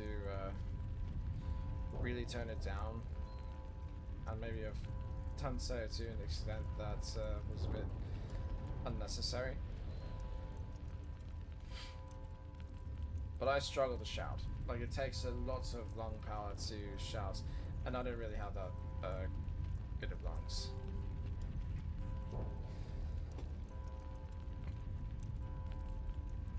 That part I discovered when I tried playing sports in school. I was not even close to the definition of physically fit.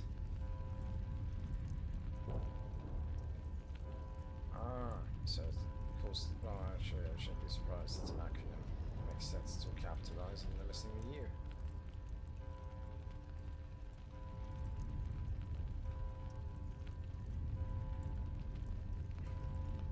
Which is also something I've thought about. With the spelling and phonetics. You know, Guardian has a U after the G and before the A. And yet we don't pronounce it as such.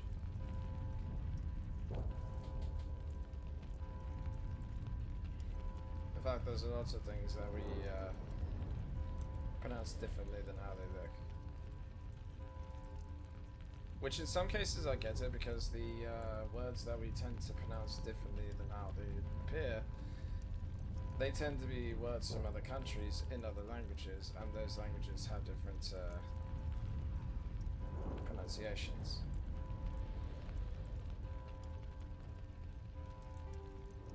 So I can't really fault that. Mostly because it would be unfair to do so anyways. Since, you know, inversely, they'd probably assume the same thing.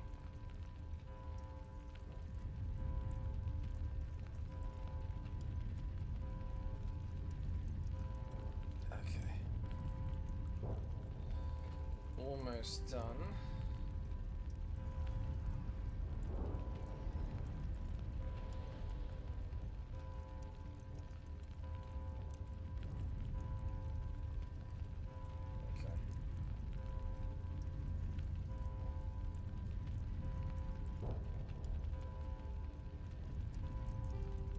I'm curious about. Standard credit was established by the Citadel's Unified Banking Act.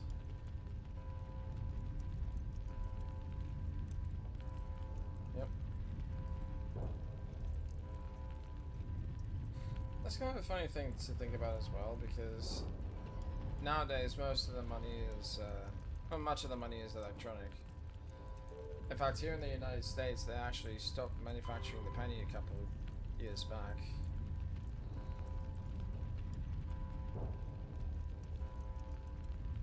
Wait. Oh! I had no idea about that.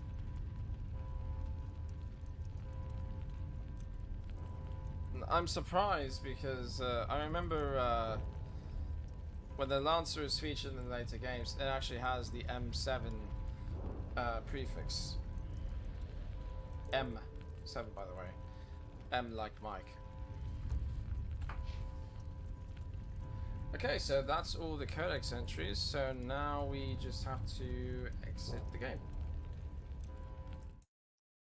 Oh, I didn't mean to quite jump over to the room, but it's done.